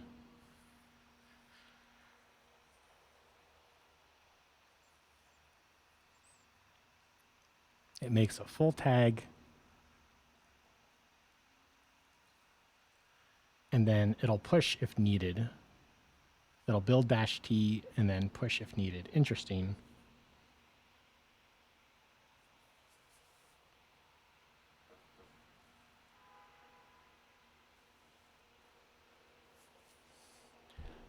I don't think it needs the git root. I think we can just get the underway from the environment.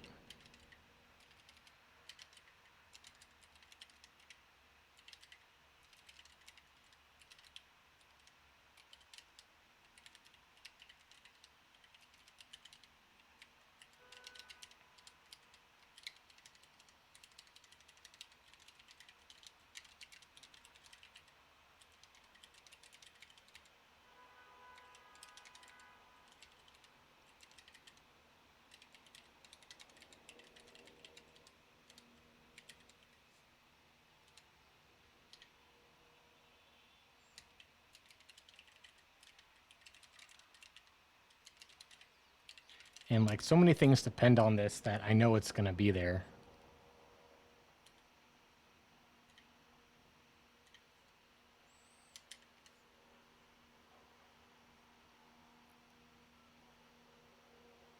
And then that is where? Here. Yeah, and because it's a monorepo, I can easily just pull in other stuff from the monorepo, which is so good. I really like monorepos.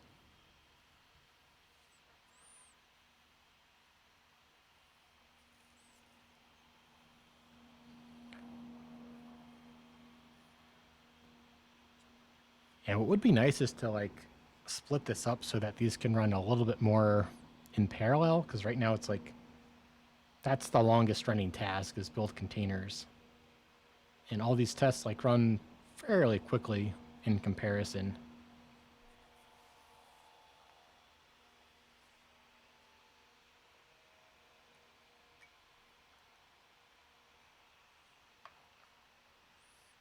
Okay, I need to get some more water. I will be right back.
Welcome back, everybody.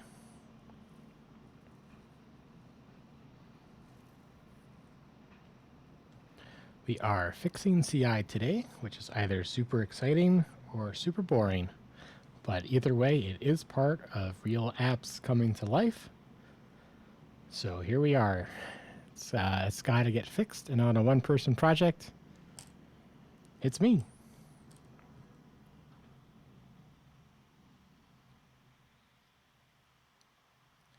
A lot of stuff is green, just we're having a little bit of problem with our Docker containers.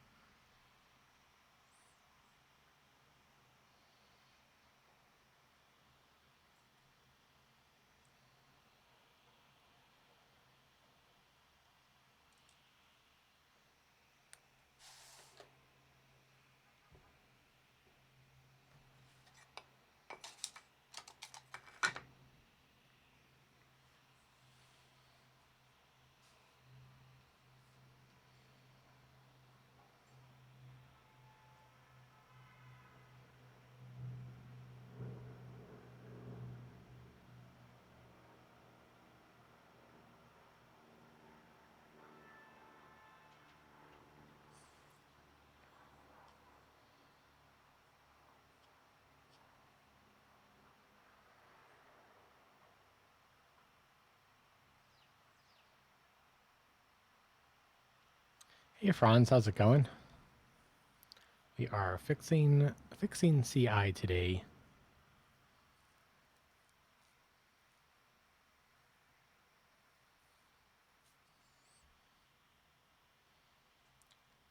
Pretty good, pretty good. It's sunny skies here in New York, which is a nice change. It's been pretty gloomy these past few days.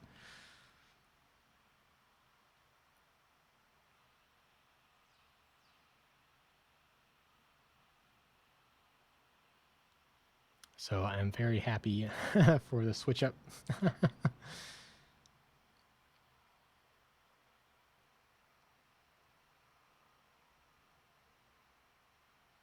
I do love variety. Too much of one thing, that's the worst for me.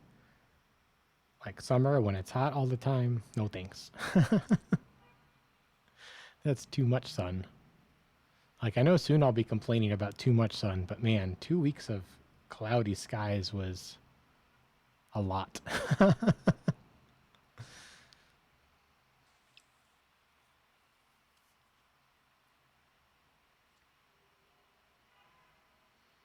this tag just comes in from... Oh, because this is all like very raw command liney stuff. I wonder if I should make this like Swift argument parser. I mean, maybe not though, because I'd have to build a whole nother dependency just for this, and it really is just the two arguments. On the flip side, Swift argument parser is very nice.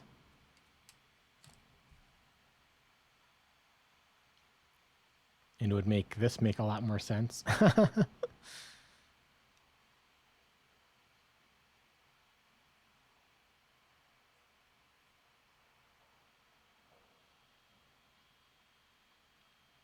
Yeah, that's the other thing that happens when fixing CI is that start fixing other stuff and then you have two projects in flight and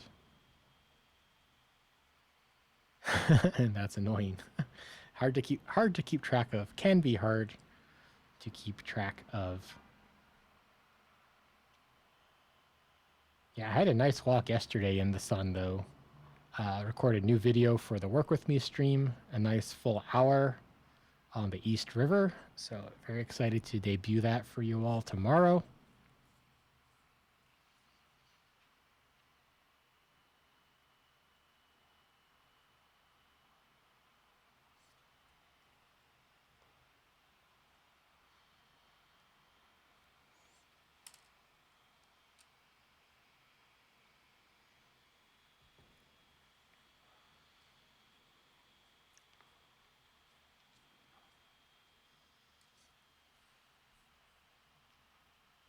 Did you ever get that? Oh, you did. You posted in the Discord. You figured out your crash. It's kind of surprising that such a small change would fix your crash. But I also understand just like, hey, it's not crashing. I'll take it.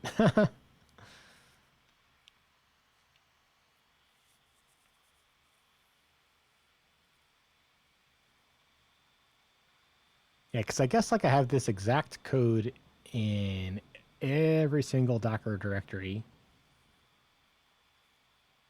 And the only change is like web app.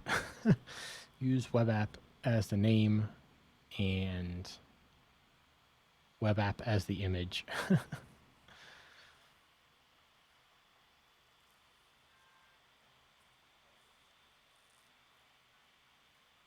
So if I did pull it out as a package,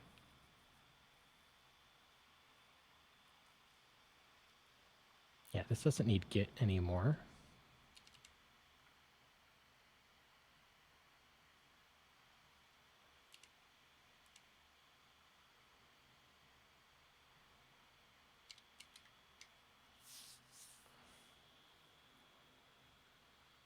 This thing has like zero oh no. Yeah, it does have like zero CPU load. Because I'm building on the laptop right here. GitLab is building on this laptop. So I wish it would go faster. Oh, that one's using 200% CPU. So then why does it say user is 2%?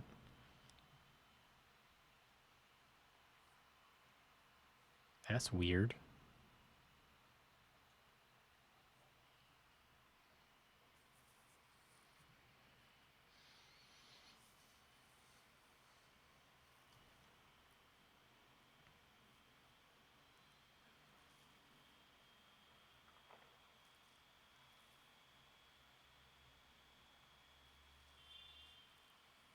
Yeah, so I could make a little package here called like sh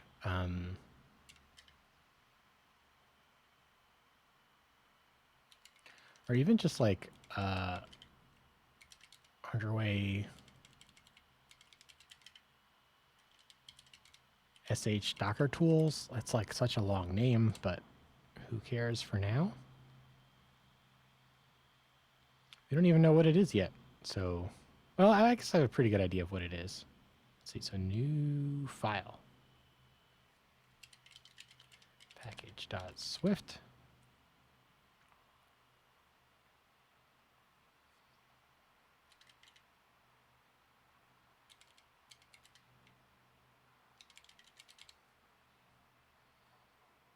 And I guess we'll just copy paste this over for now.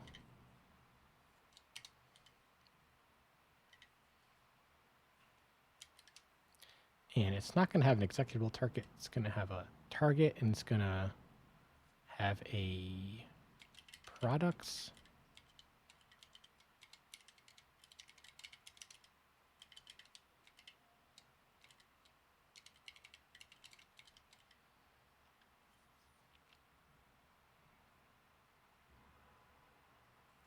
call it lib. Yeah, I want to say underway because it's going to be specific to this repo. I want to say sh because that's how it's used. It is used by that tool.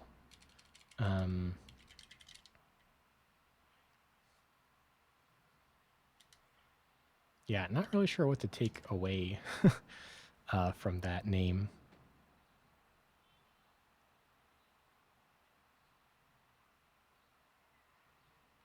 Hey, BitSpectre, good to see you back again.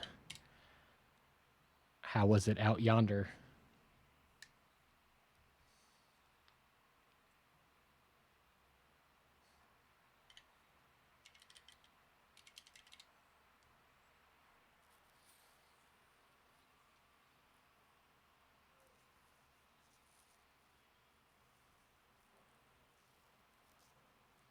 Oh, I can definitely do this on a branch, though.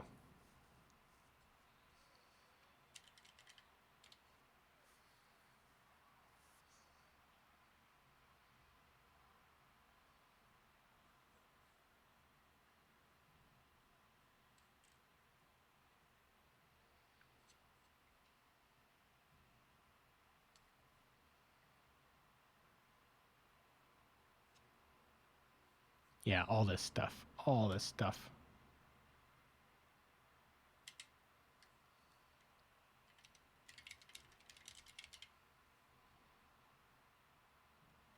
Cactus says, I am still outside. Gonna hang on for a few on phone if signal allows.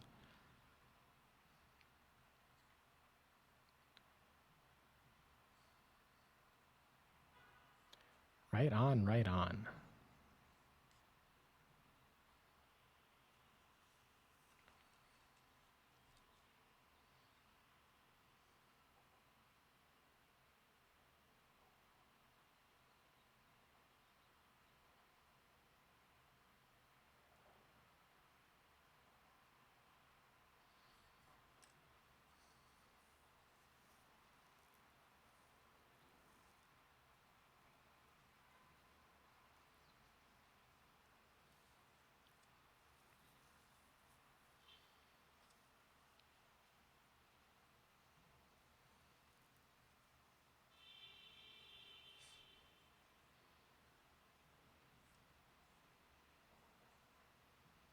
Okay, so coming back to here.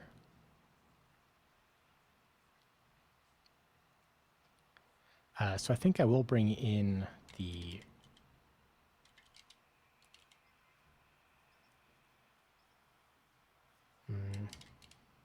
no, not quite time for the argument parser.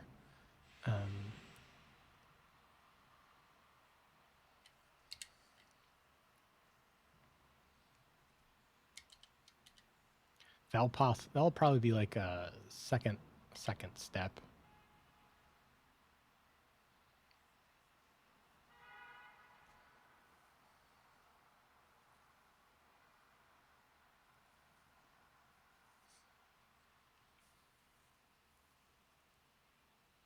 Yeah, like all this can be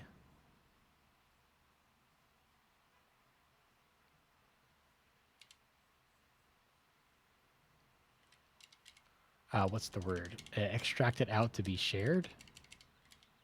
You just need to pass in the image name and the path to the Docker file.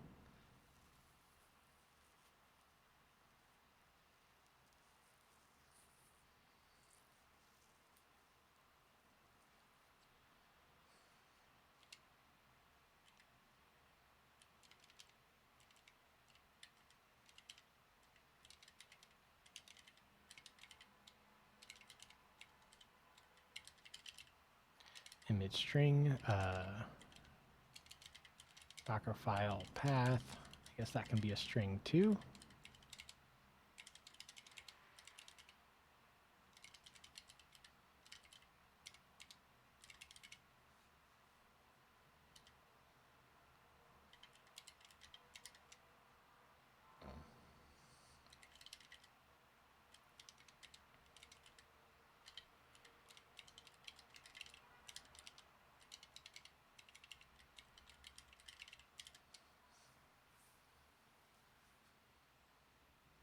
Yes, we'll init it, and then we'll run it with command line arguments, I guess.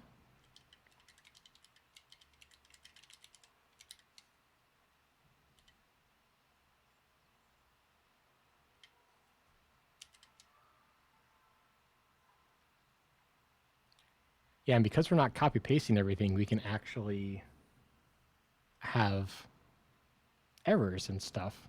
So we're not just fatal erroring.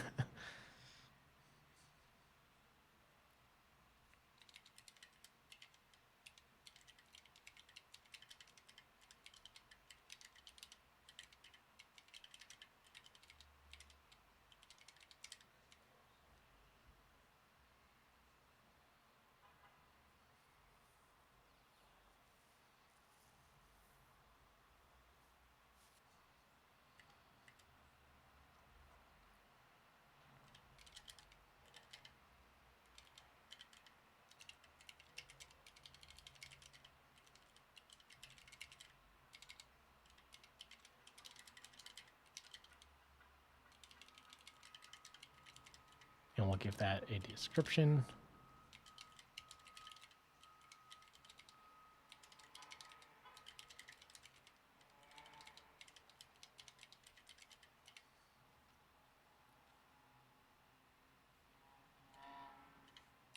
And we'll return. We'll just use the same error message for now.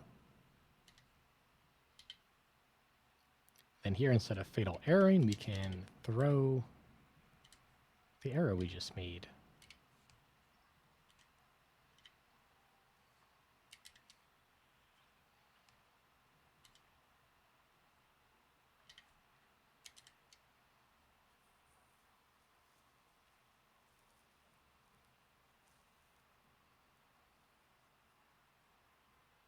Same thing with underway home missing.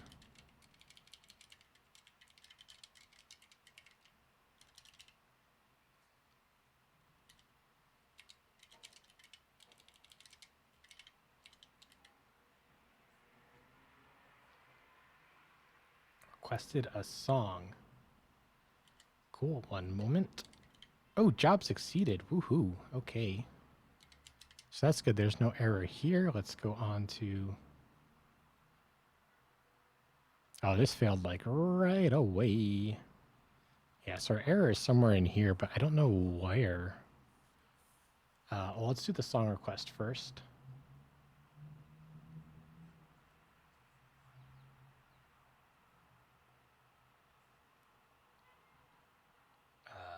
Play next. There we go.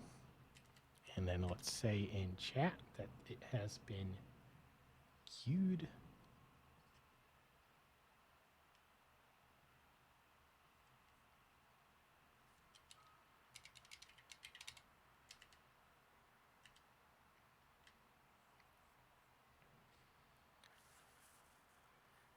So if I look on the CI computer, can I see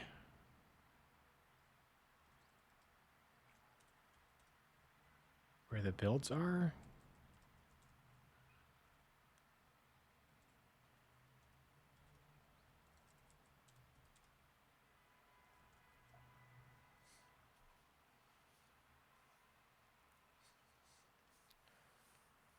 Because it got to here. It got running, select count from arrivals. We did this part. It's in temp, wherever temp is. I wonder if that needs to be like /temp.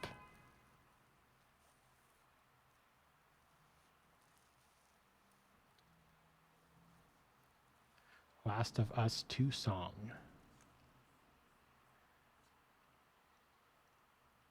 Oh, Last of Us 2. I didn't understand the 2 there.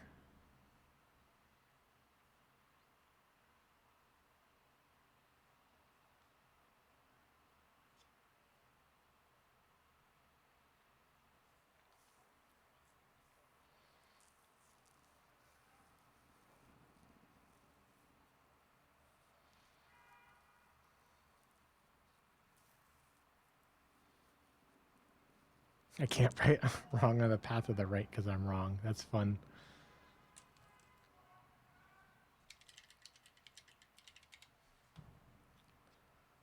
Video game. 2020, developed by Naughty Dog and published by Sony Interactive.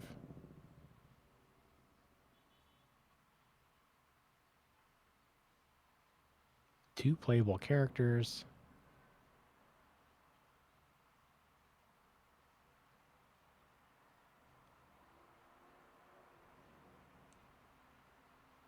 Third person perspective.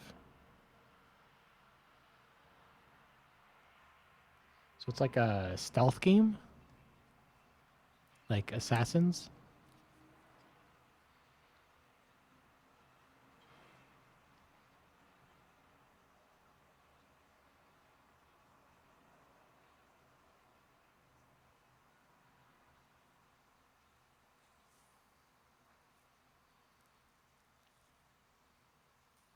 Ooh, mocap.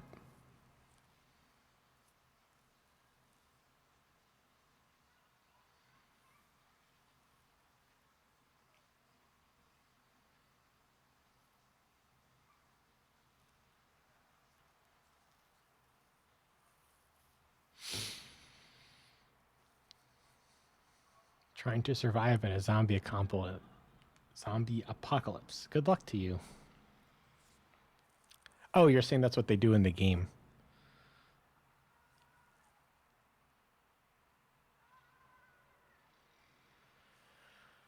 Why does this fail?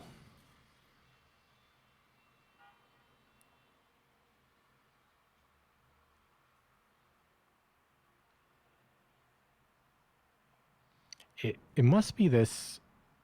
It must be because it has to go to /temp. There's more to it.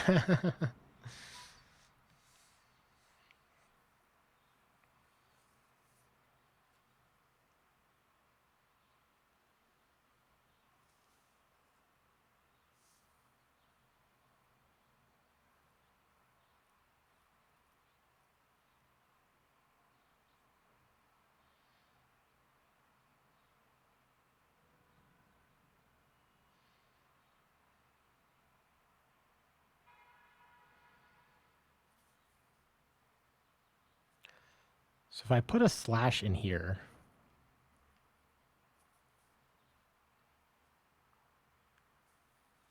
oh yeah, I wonder if this like file just like doesn't exist and like there's like an error that's swallowed here.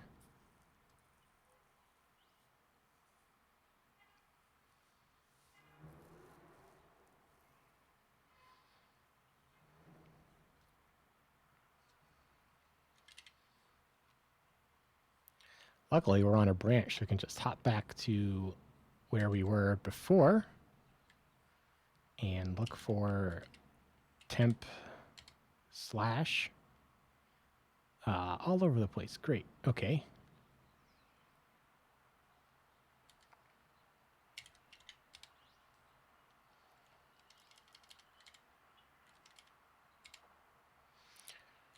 Okay, what about this string? Okay, a little bit closer. Workdir. What is workdir? Workdir is temp.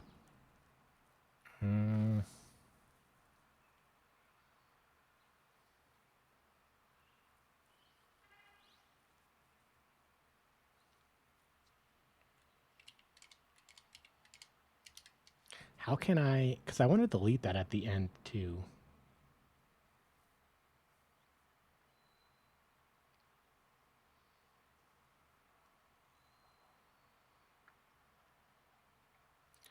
Let's see, where is workdir used? Let's see, let's make the screen bigger.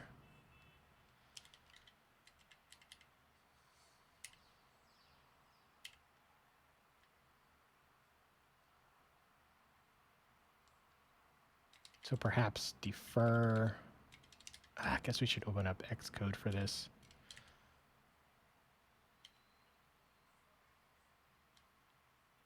So this is, yeah, NCI, said SPX. Guess that's where I just was.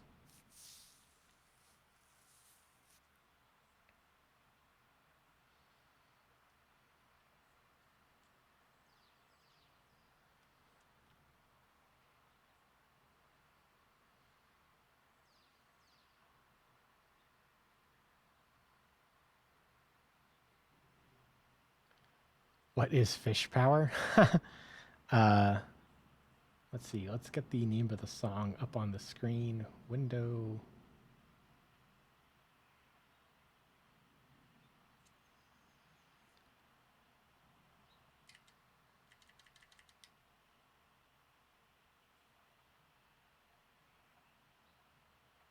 See, does that help?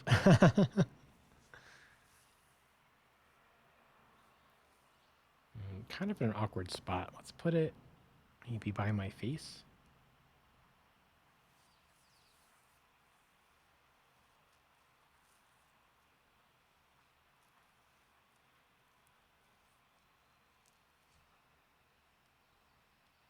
Only lyrics to the song.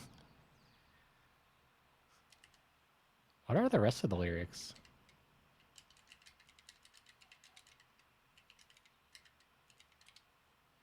So now he's saying like feed thee. Oh, war and violence. I thought he was saying quarterfinals.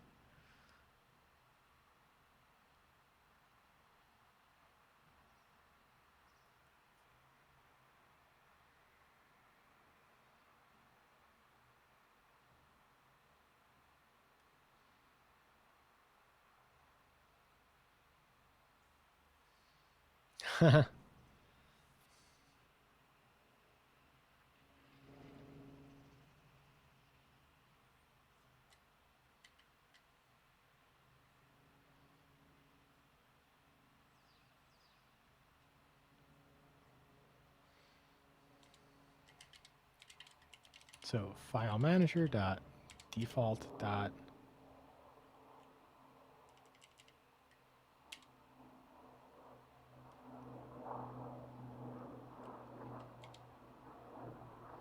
who wants to do this? Not me.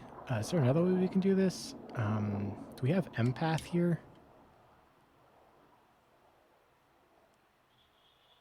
We do. So for our verify, where is verify?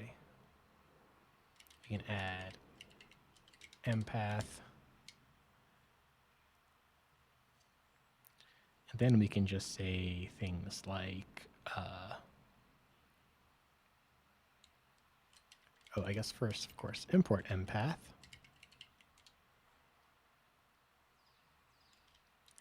Then we'll call this a path.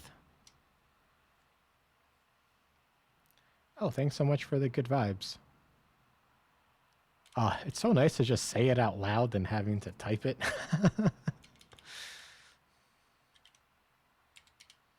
Workdir dot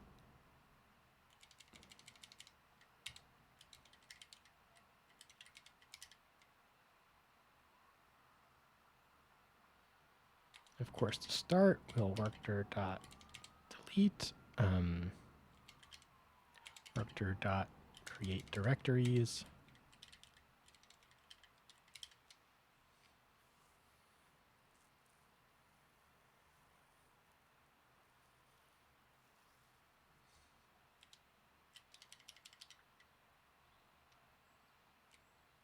Oh, which I guess is what we do here at the end.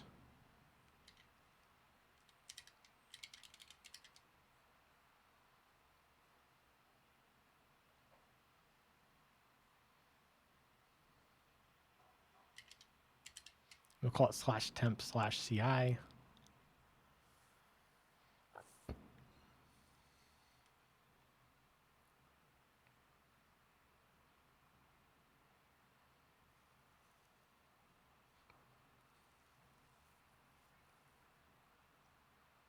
Yeah, then we have this defer. I think the defer has to go at the beginning.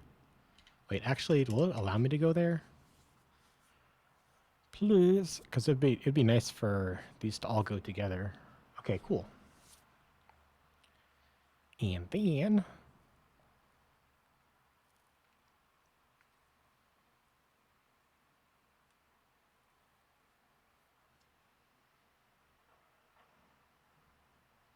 oh, this always throws?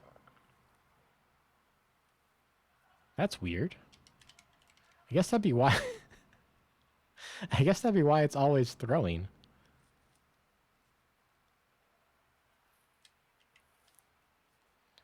if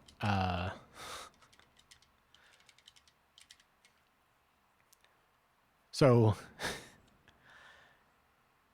if that's the case, what if I don't put the slash here? I mean, I guess that'd be ideal because then it would like line up with like each runner would have its own directory. Like that would be ideal if this wasn't absolute.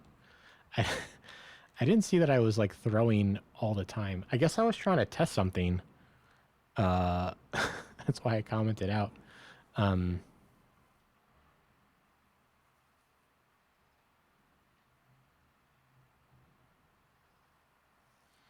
Okay, well, let's see where this gets us.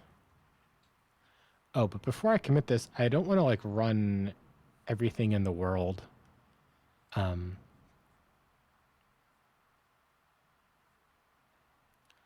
Let's comment everything else out. Is there a YAML multi-line comment? YAML multi-line does not support block or multi-line comments. No. What exactly is a runner? Excellent question. I'll kick this off and then I'll get to that question just because this will take some time.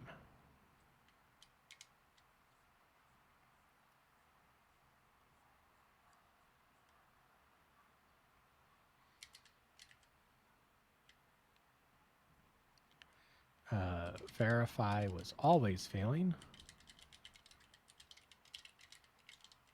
Maybe it won't anymore. I guess if that's the case, then we don't need this bit at the end. Do I need that slash at the end? No. So this becomes show change. Yeah, so it's just a path now instead of a string. Okay, perfect. Hide change. Okay, cool. Cool.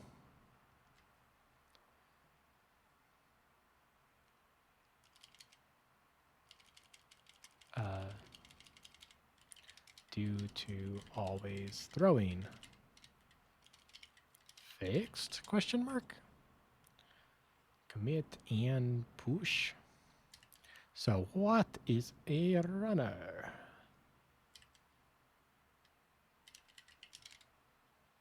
Everything up to date. Cool. So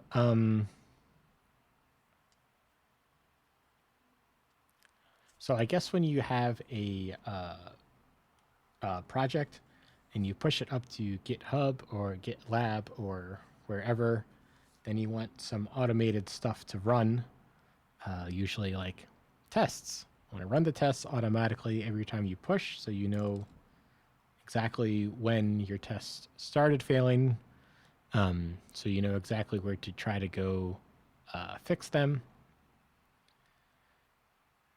So a runner would be something that runs the tests in that example. So for GitLab, they're called pipelines, and it's running on a runner, for example. I'm not sure I want to show off the runner config on stream. Oh, we can look at GitLab runner documentation.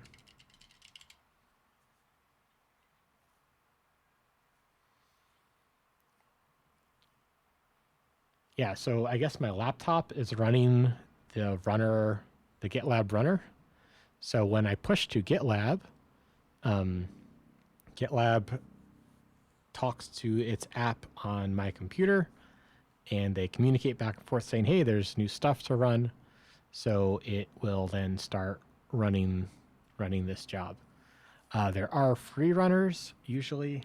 GitLab and GitHub also have free runners, but it has limited minutes, and they're a little bit slower because they're shared. And so for me, I mean, I have this used laptop here, so I just I did the math and it was pretty close. Because yeah, all the extra CI minutes kind of add up, and so just having unlimited minutes seems to be worth it to me. Uh, oh, actually, I was talking about that with you earlier. Uh,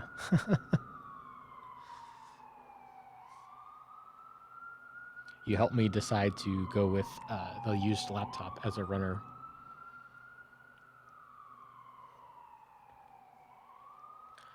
Which so far has been working out.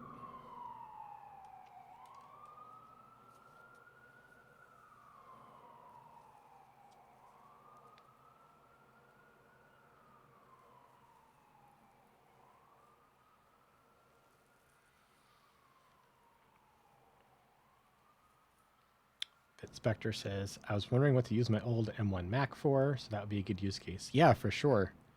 Especially for like running all the tests for your iPhone app or your Mac OS app. I've had bad success with Docker on M1s. This is an Intel Mac laptop, which I guess is the X factor for keeping it. It's just way too much virtualization. Though I guess other people seem to be doing a little bit better with Docker on their M1s, so don't take my word for it. The other reason is my my M1 laptop hard disk is full. I don't really have room for Docker.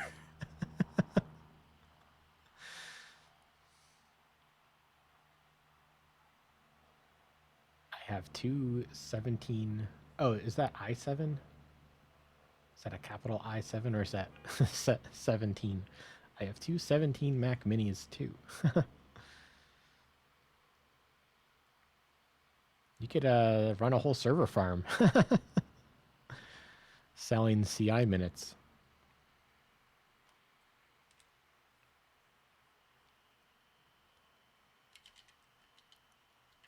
Yeah, because like places like these, it just kind of gets a little pricey. Like everything's in the triple digits.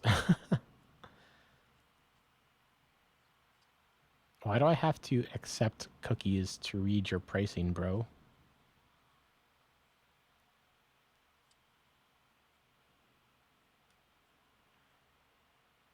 They don't want my money if I don't want their cookies?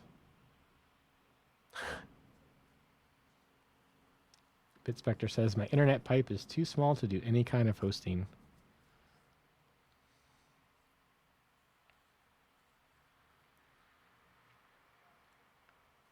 My up is 30 MBs. Yeah, but if it's just a runner, the upload is not that much. I'm not trying to talk you into anything, just I don't know if that's actually a limitation for competing with what was a good one?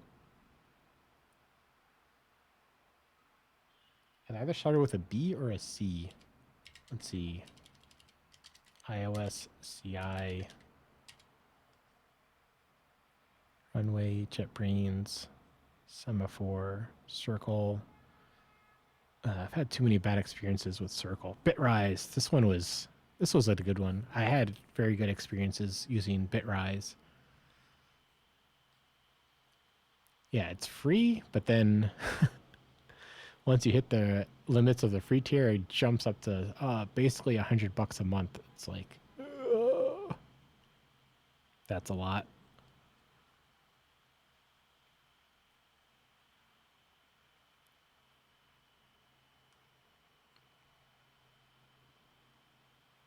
Yeah, because what's the minute limit? Wait, starter is unlimited? What? When did that change? There's unlimited builds here now?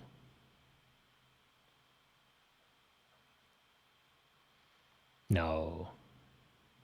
Yeah, they say enough build credits for you to build your small project a few times per month. Yeah, so that's...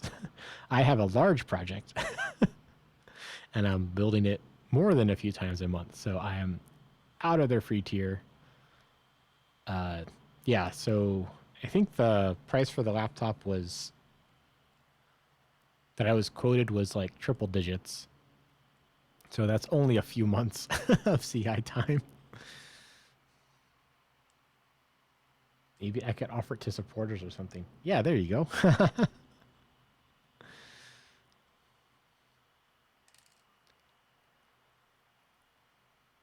Okay, how is our build going?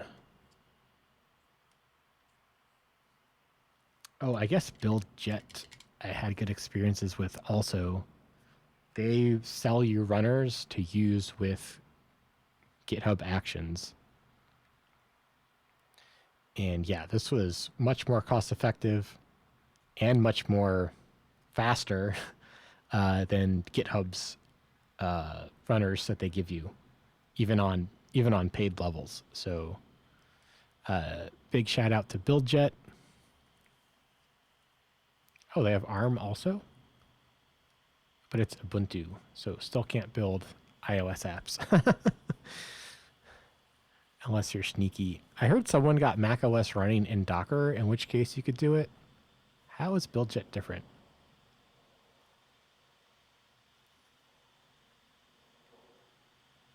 High performance gaming CPUs. Faster CI process even without software optimizations. It's crucial for speeding up CI workflows. Yeah, CI is very single core, unfortunately.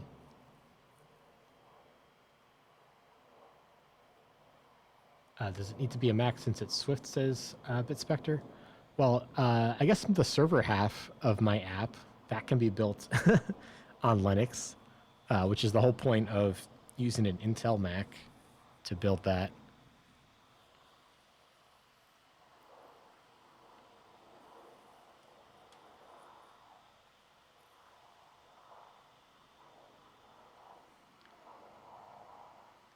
Beefy Linux servers. Yeah, so you could compete with BuildJet or something. Scale a fleet of runners at BitSpectre's house.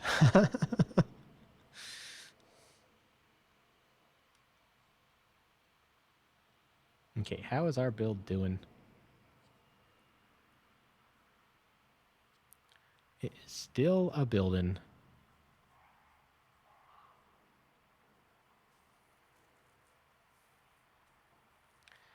Hey, welcome new viewers. We are fixing CI today, which is either extremely fascinating or extremely boring.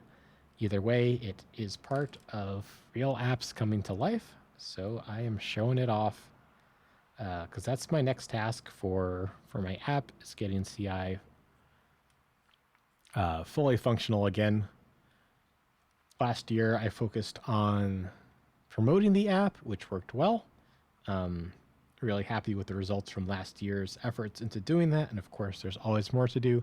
This year, we're heading back to add some new features.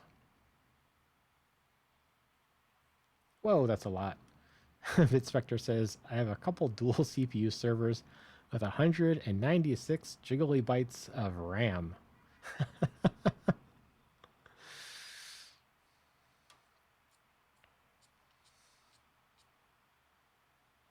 What do you do with all that RAM?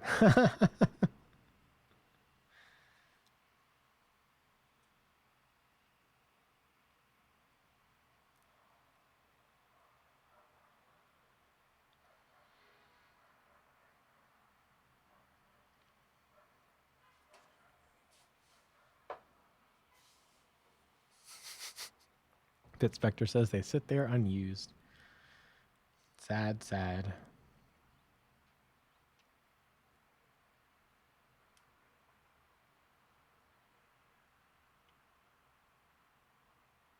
Oh, well, that's a good reason.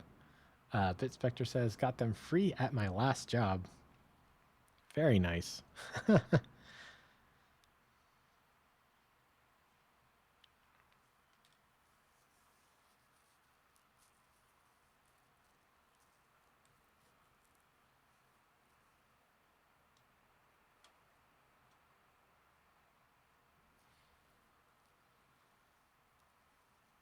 Building, building.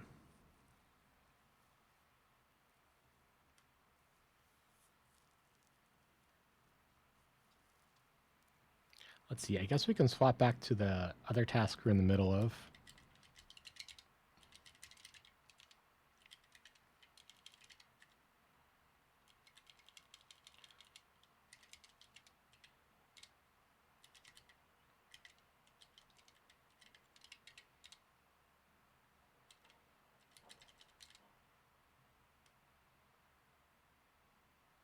And then said SPX.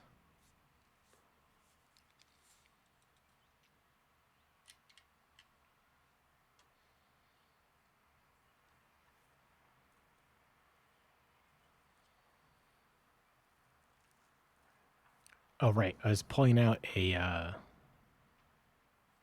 shared library that all those little Docker scripts could use. So right now, each sort of component has its own Docker script, and they can be consolidated a little bit. That'll make the individual ones nicer to use also.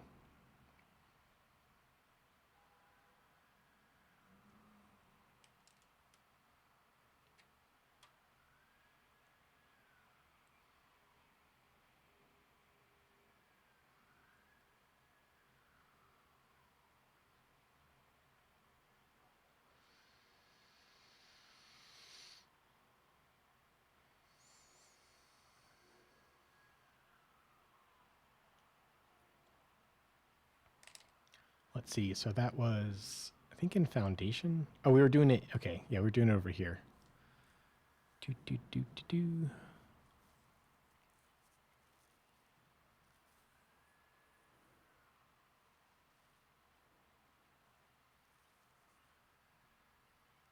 Right. So we were about to say,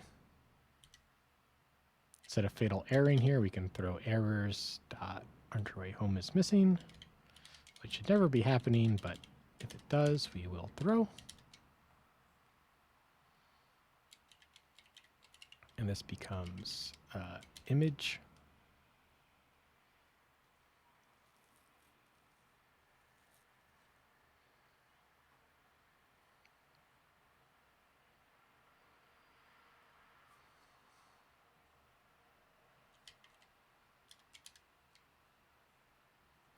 Then at the end, we will push if requested, I guess.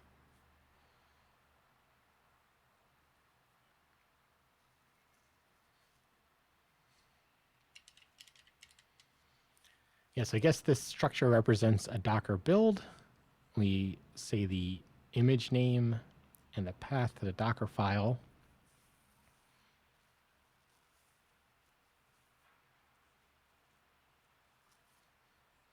Like, I guess I could just copy paste this around. There aren't that many of them, and this is still super short.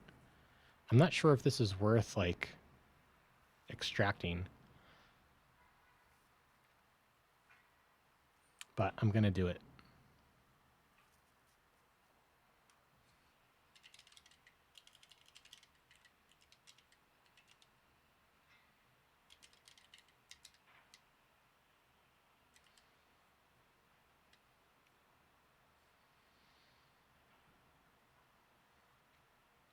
Let's see, how can we stick this in a corner to keep an eye on it?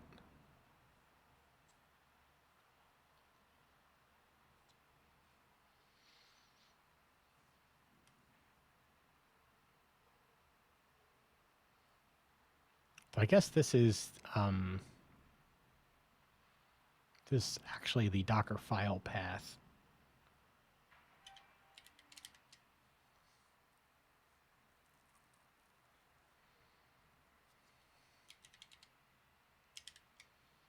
Yeah, so I'll say Docker build with the tag at the Docker file, and the context is always going to be underway home, which I guess we could make overridable.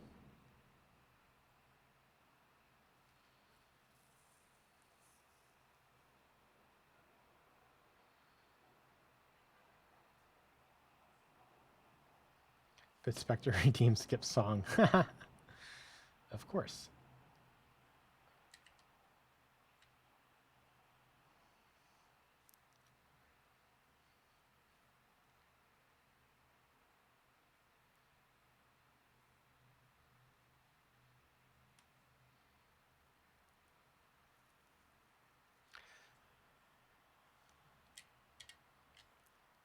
let's see.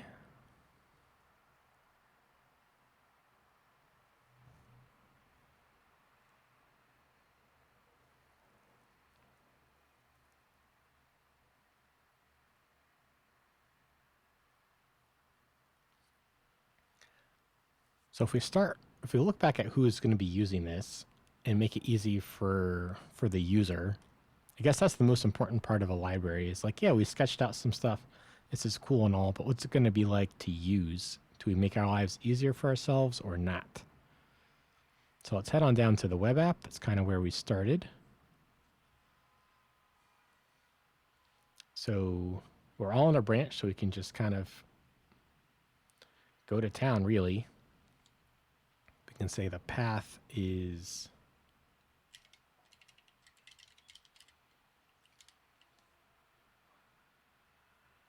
what's it going to be? So dot dot slash dot dot slash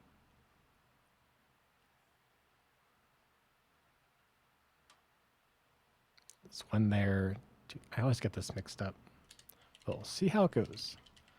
Foundation, and then where in foundation did we put it?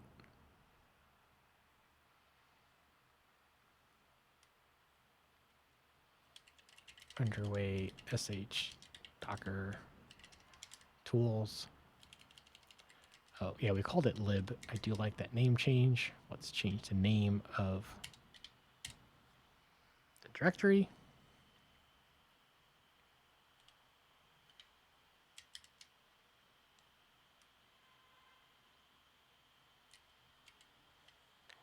And then what would this be like to use?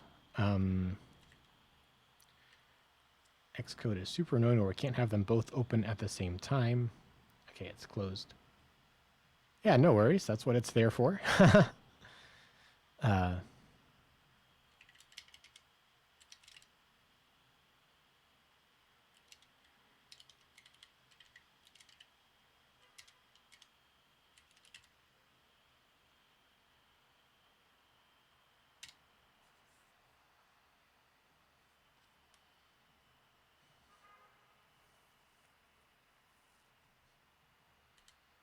Oh, I didn't put a name. Targets is only one target.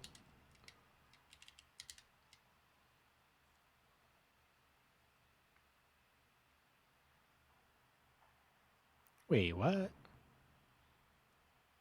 Oh, okay.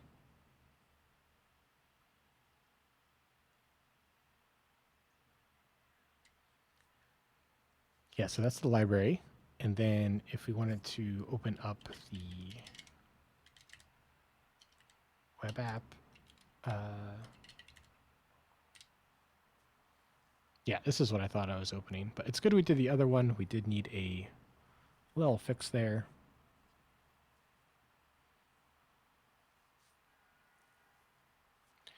Cool. So what happens when we try to build this? Build the failed. Cannot find process in scope. What?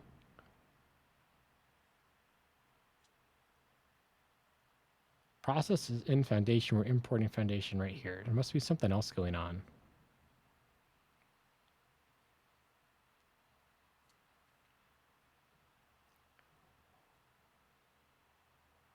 Does this need to be 5.9 or something? Oh, why is it trying to build to my phone?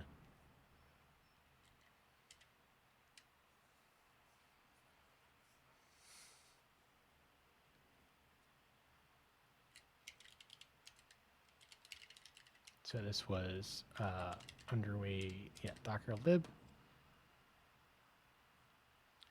And we shouldn't need any of that stuff anymore. We should just be able to say something like S8, was it underway? It was just called, yeah, docker build image would be web app, and the file path is going to be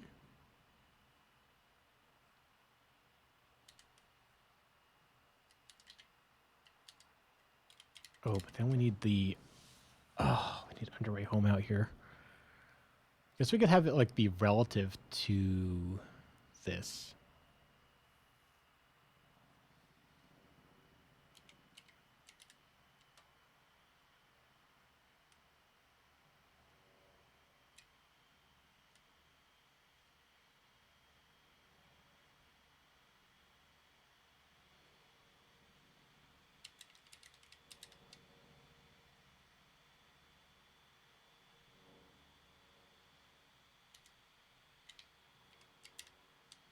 Something like that. Android home / the Docker file relative path.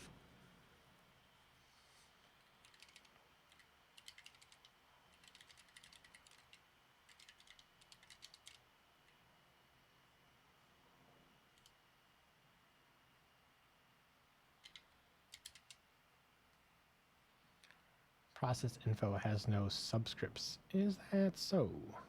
Oh, it's dot environment. Yeah, there we go.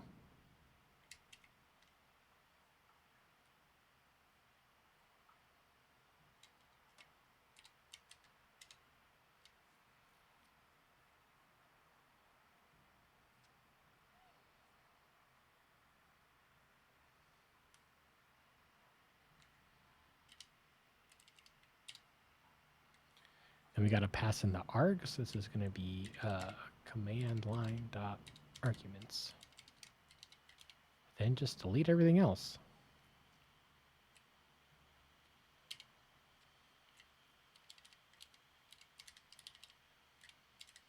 That looks easier.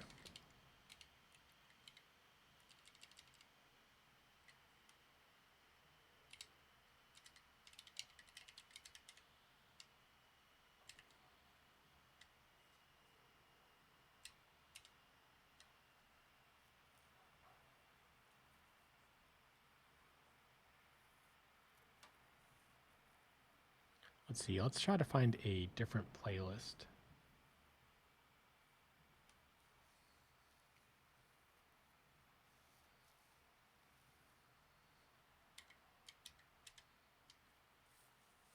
Build succeeded. So then what's all these errors about? Make up your mind.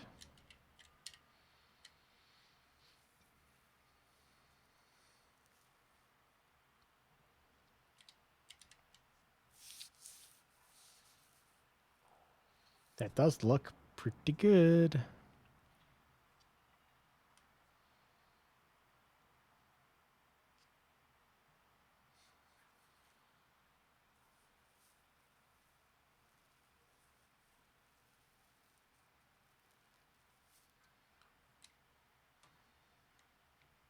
Wonder if it should be like a static function though, instead of an initialization plus a like a method call. Because these don't really like do anything up here.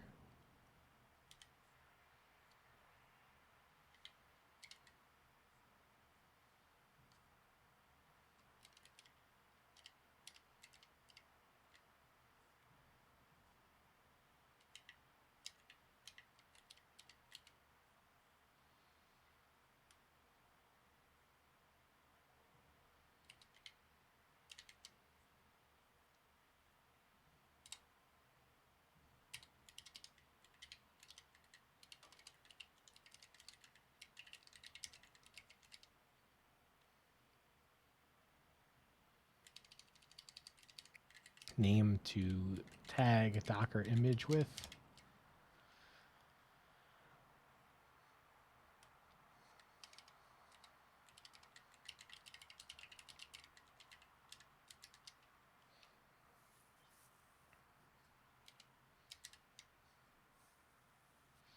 That looks great if it works. How's our build going? Still building away.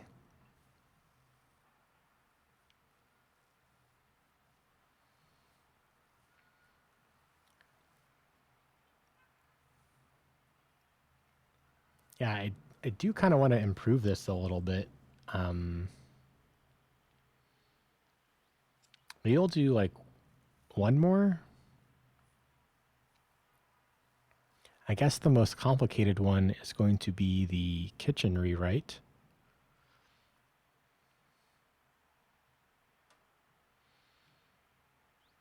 Oh, there's only one Docker file now, though. That's true. So it's not so complicated.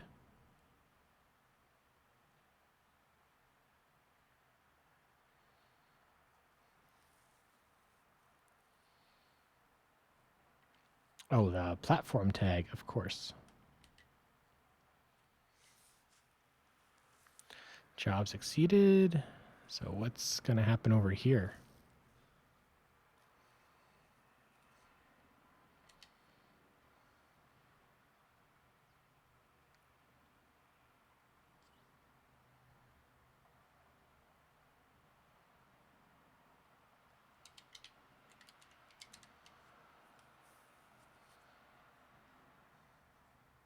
On the edge of my seat.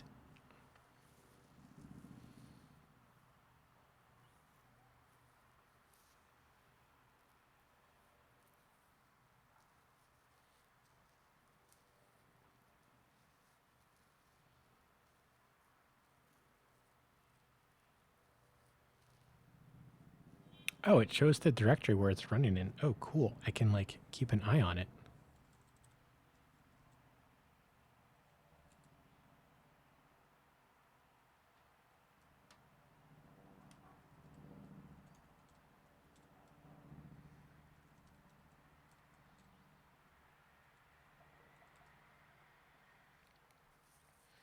Failed. Temp couldn't be removed.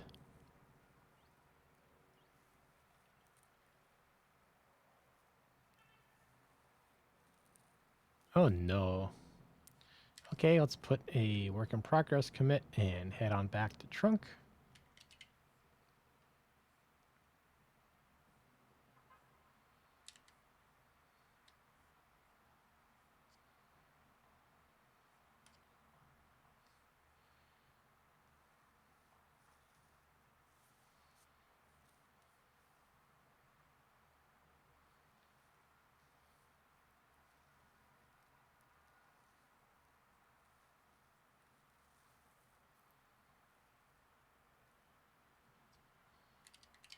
Oh, I guess this needed that question mark because it just blew up there.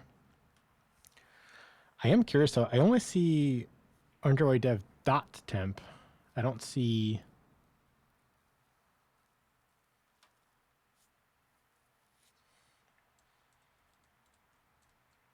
Is there a temp directory here?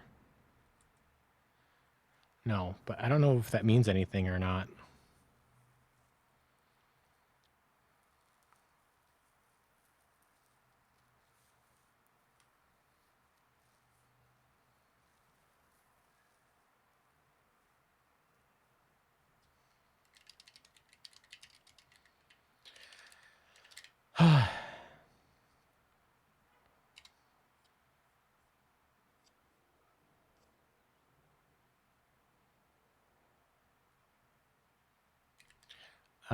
Is there a way to do a rebase?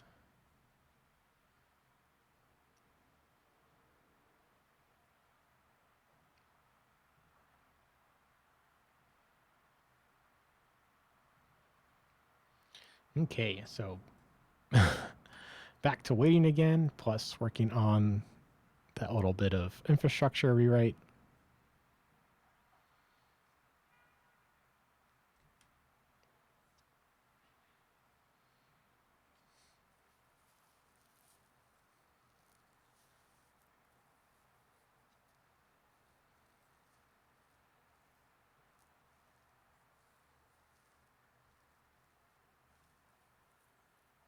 Much better playlist.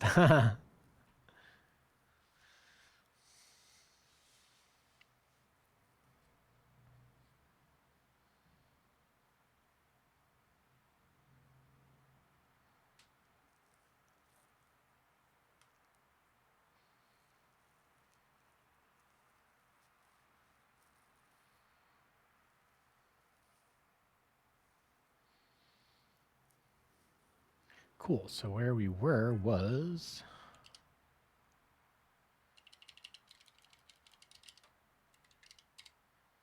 Oops. There we go.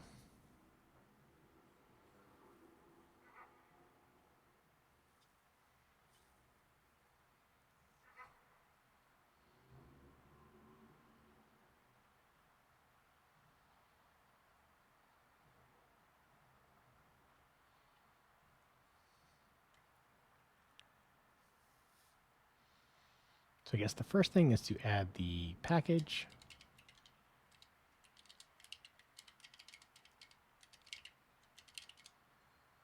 And it was called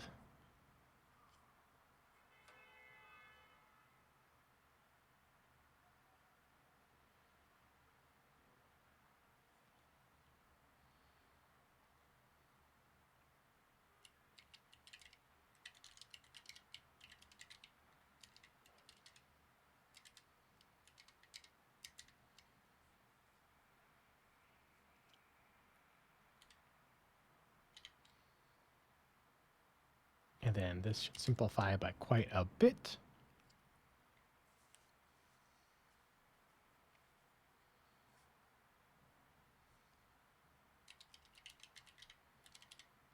Don't need any of that. And we should be able to just say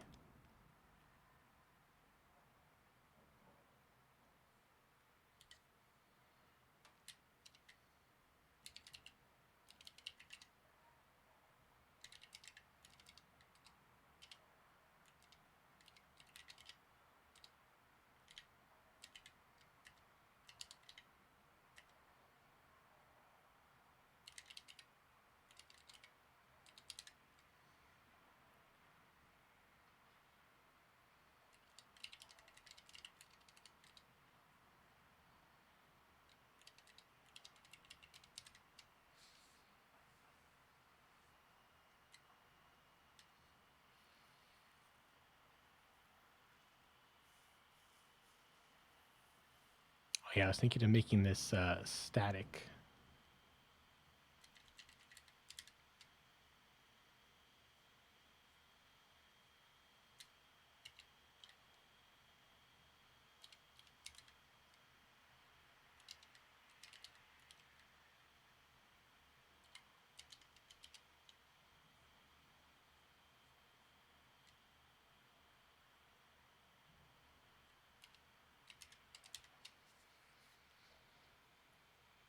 Yeah, that looks a lot nicer.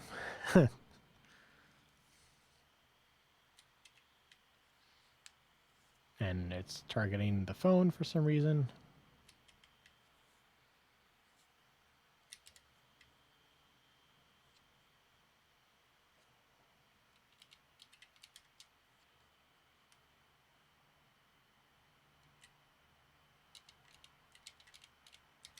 And I don't remember what I'm doing with this thing.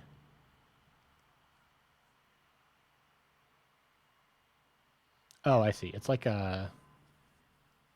It's for doing it locally. Okay, I'll keep that around.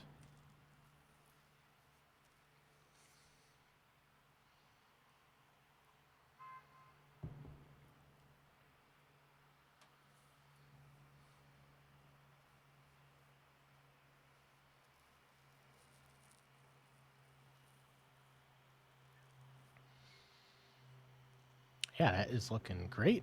Let's go on to the next one, I guess.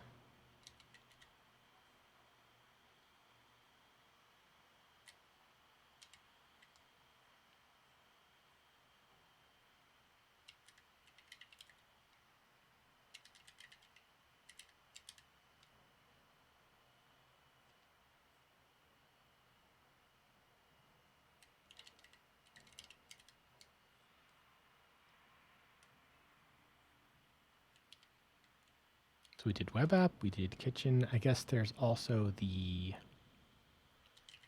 admin app. Oh, Vapor apps.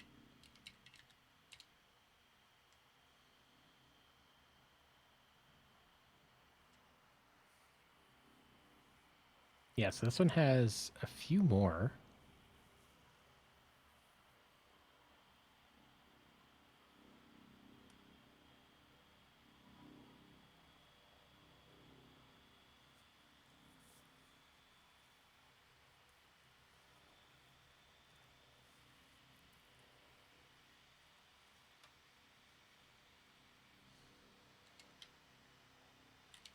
So let's see if we can get this to work.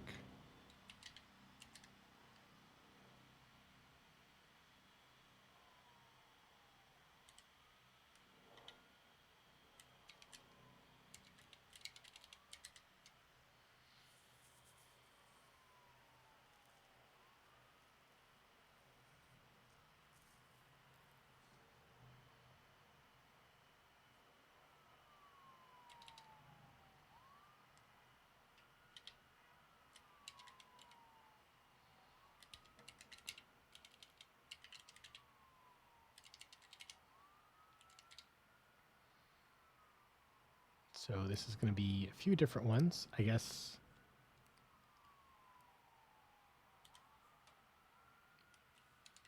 It's just the admin app.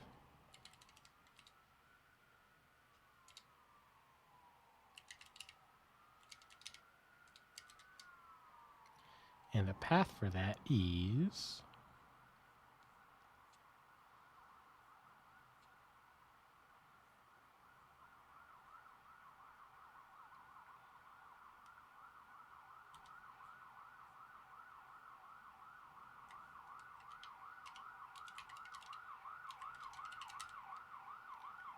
like that. And I guess we'll have a few of these.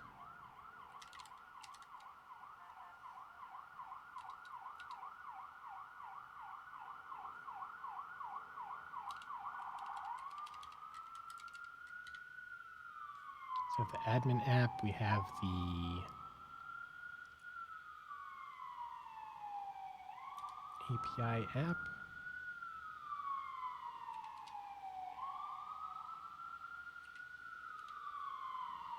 And the customers app.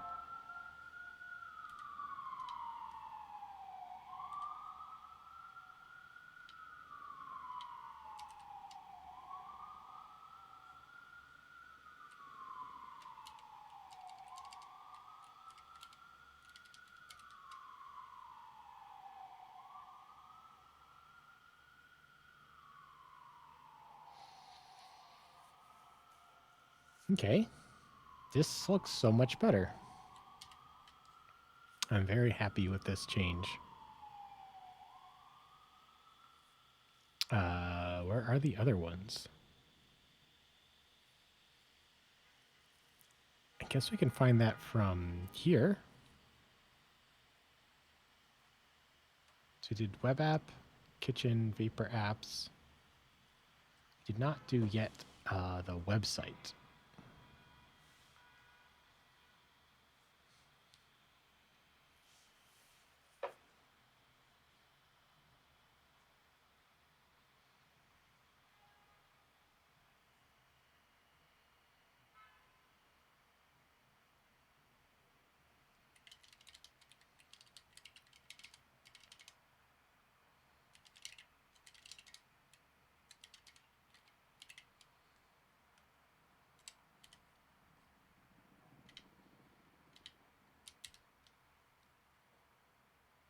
And looks like there's nothing else in here, so we just need the one dependency.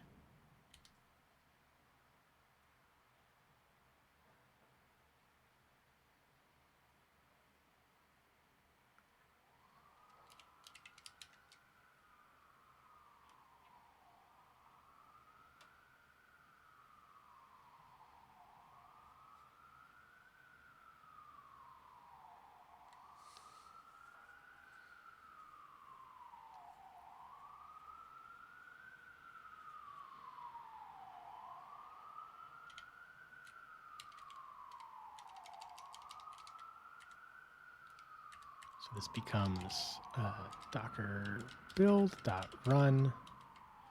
Image is website, and Docker file path is website Docker file. And args is command line.args.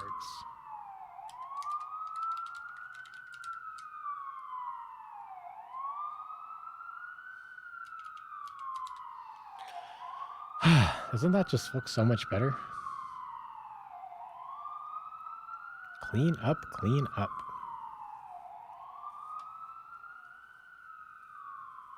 And dare I say we merged this to trunk?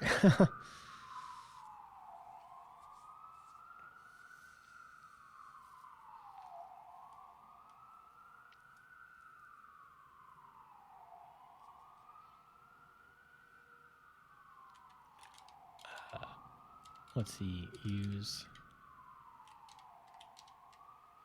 new Docker lib in the modules that need it.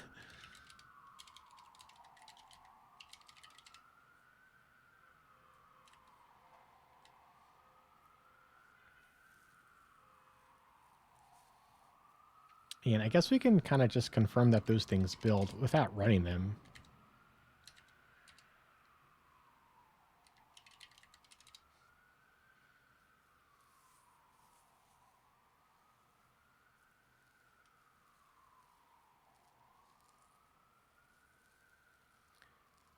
SH not found. What?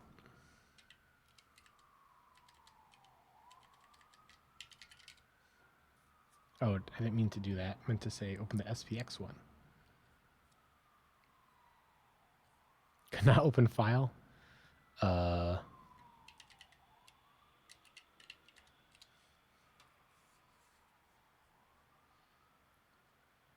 whoa, whoa.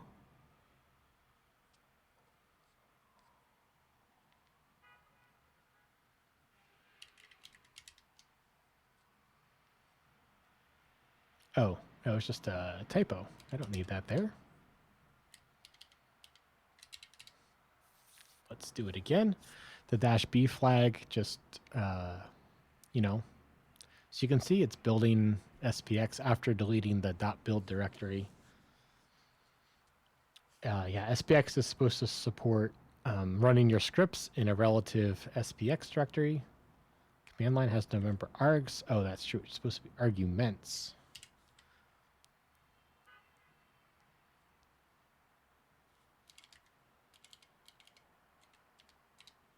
There we go. No such module. No, I know that module's there. It's right here.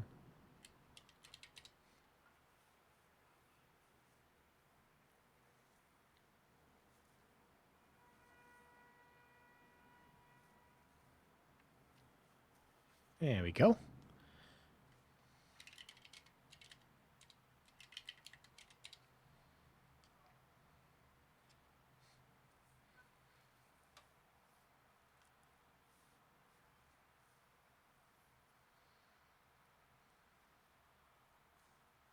There we go.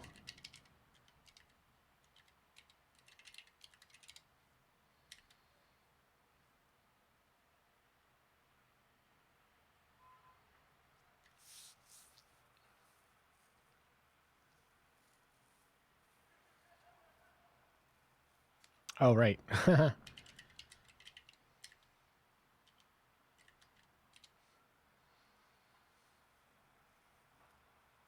Yeah, we updated this. So this is .run, and then this is a comma.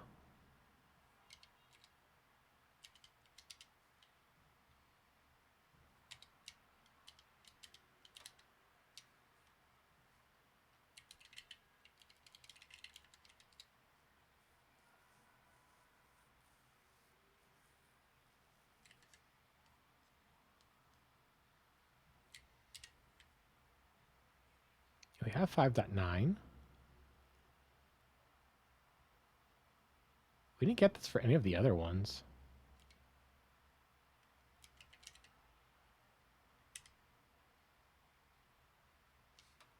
Build the failed. Yeah, why is that?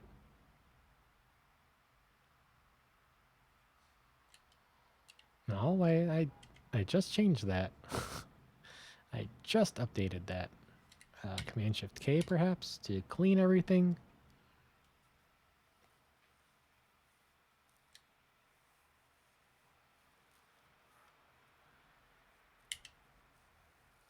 Build the failed.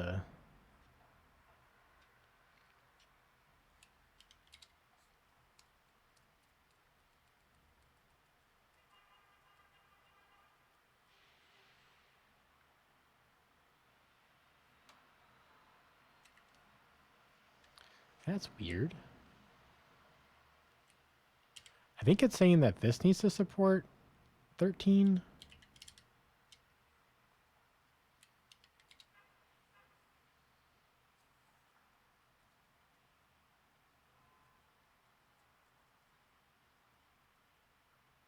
Okay, now it works. We didn't get that error on the other ones, though, so it's a little surprising.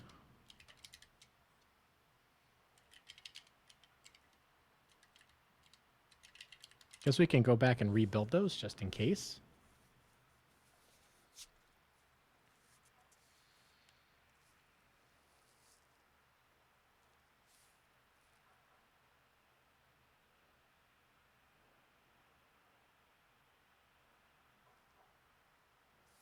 Yeah, it's still fine.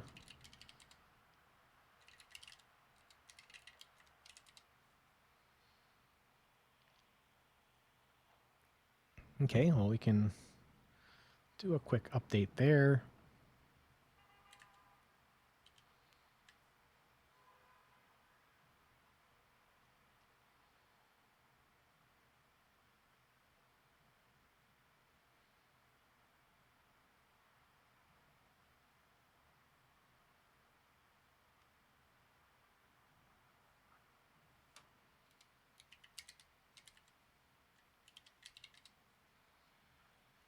Rebuild it.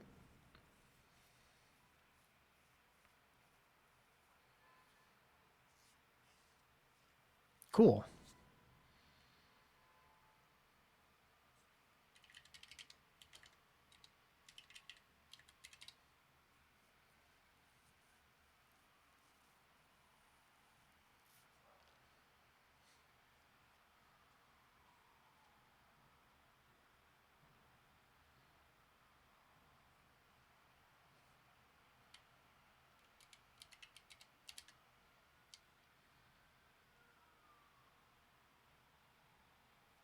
Oh, this is the wrong one. Let's put that back to 8.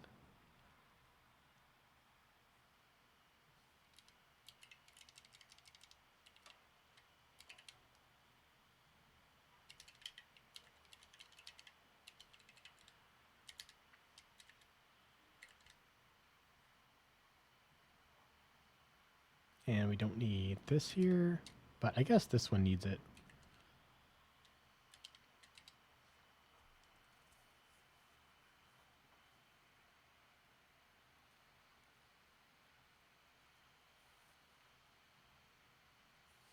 Cool.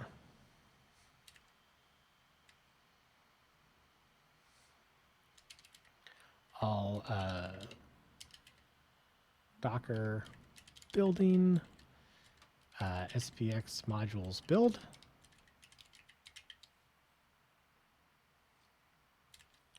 And then what?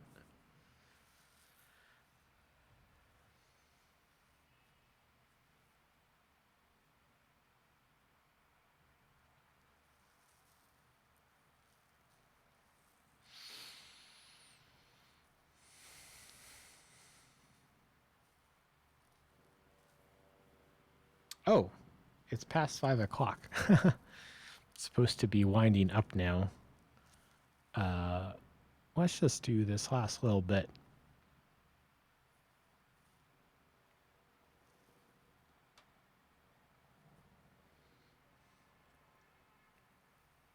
Yeah, I guess this foundation one is a bit foundational, eh?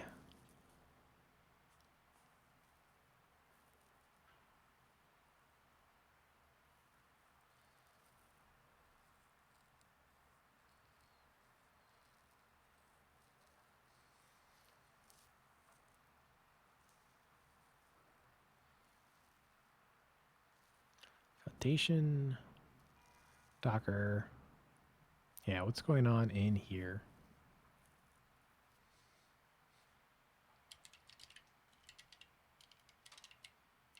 Guess you can see where I did all this copy pasting.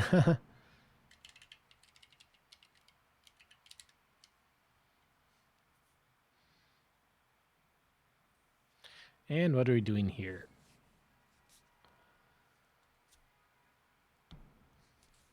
So just defining 2 Swift Docker images to base all the other images off of. I feel like this should be tagged.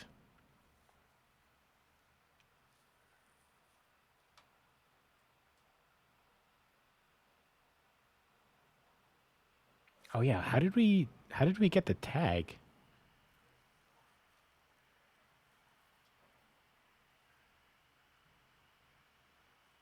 If I close the other ones.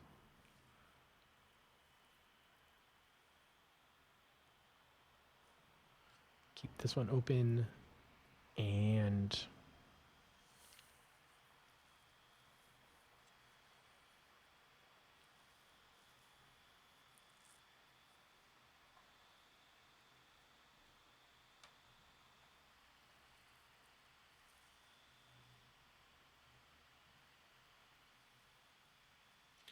yeah, I want this to be something.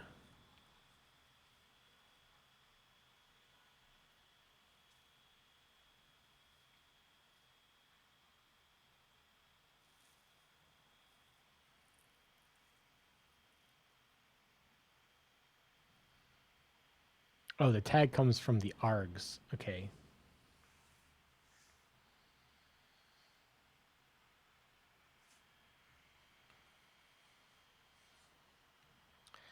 So I guess we could make like another one of these that you can specify these kind of directly.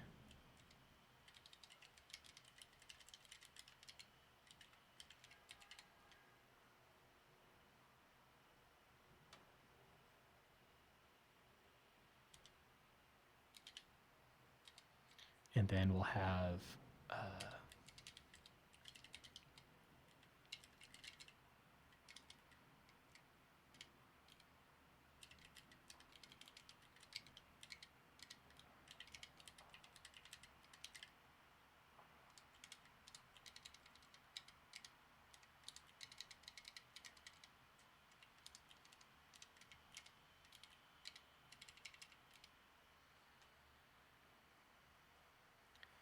and then I guess it's the only other thing we have is to push or not.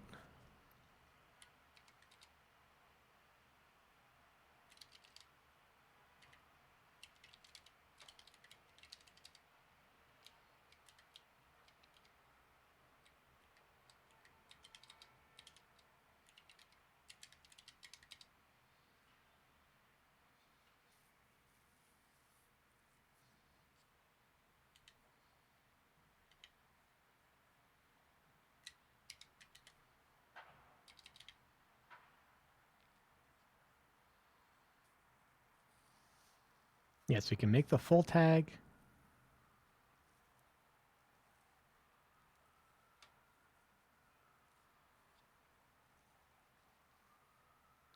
I guess this one should also have the underway home in it. Just like give it all the stuff.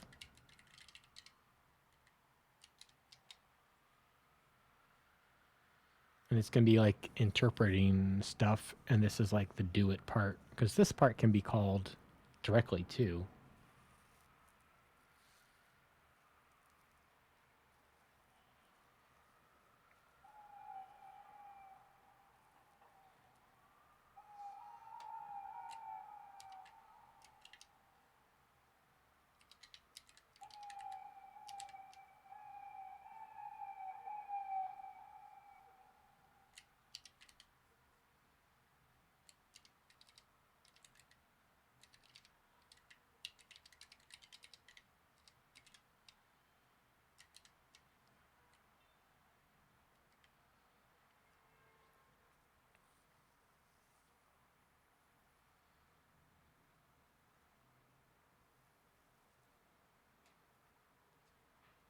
Yes, that's all the interpreting, and then this is all the doing. So this part can just call the other one.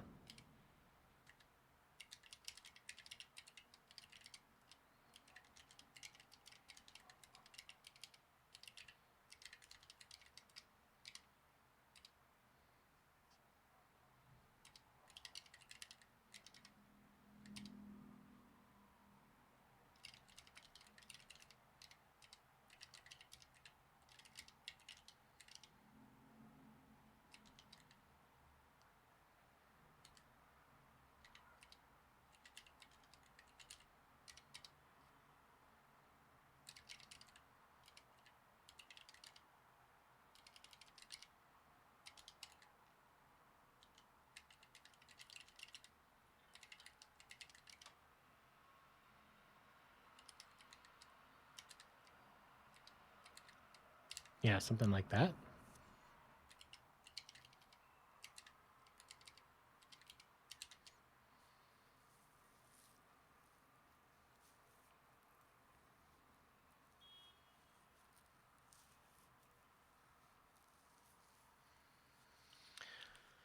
Whew.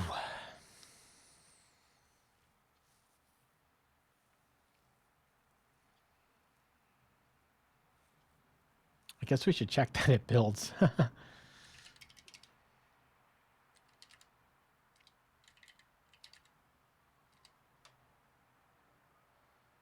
Oh wait, where was I? Oh, job succeeded. Okay, let's go to verify.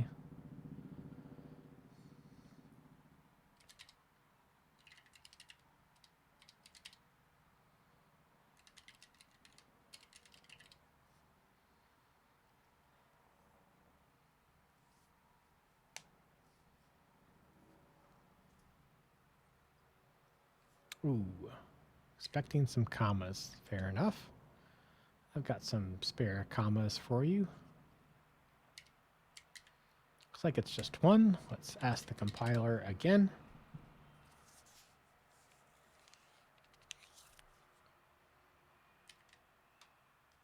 Oh, I have to add throws here.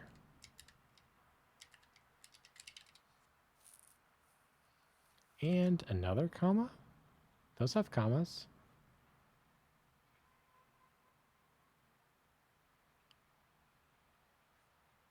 Oh, over here. Okay.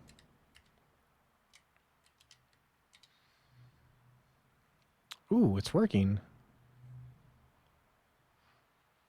Job succeeded. Okay, wow, what a successful stream. That's amazing. Oh, I am so excited.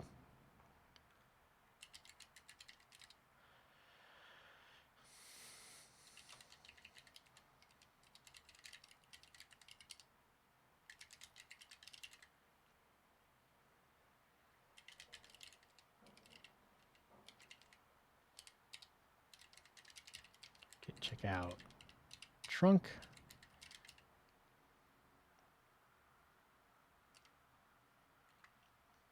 Git merge this thing.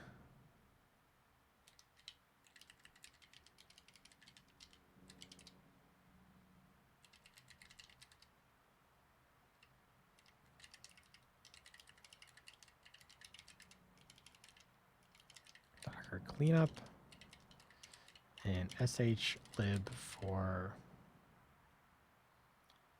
building the Docker containers.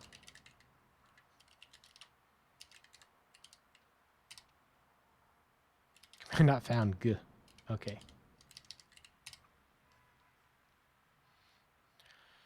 Oh man, I can't believe it's passing. We didn't even like fix anything. All it was, I was always throwing to make sure that the error was going to come through, and I forgot about that. I forgot that I was always throwing an error. So I am in a fantastic mood right now.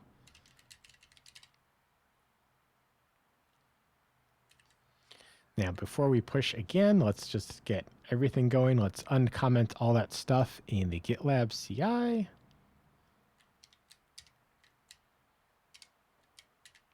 Oops.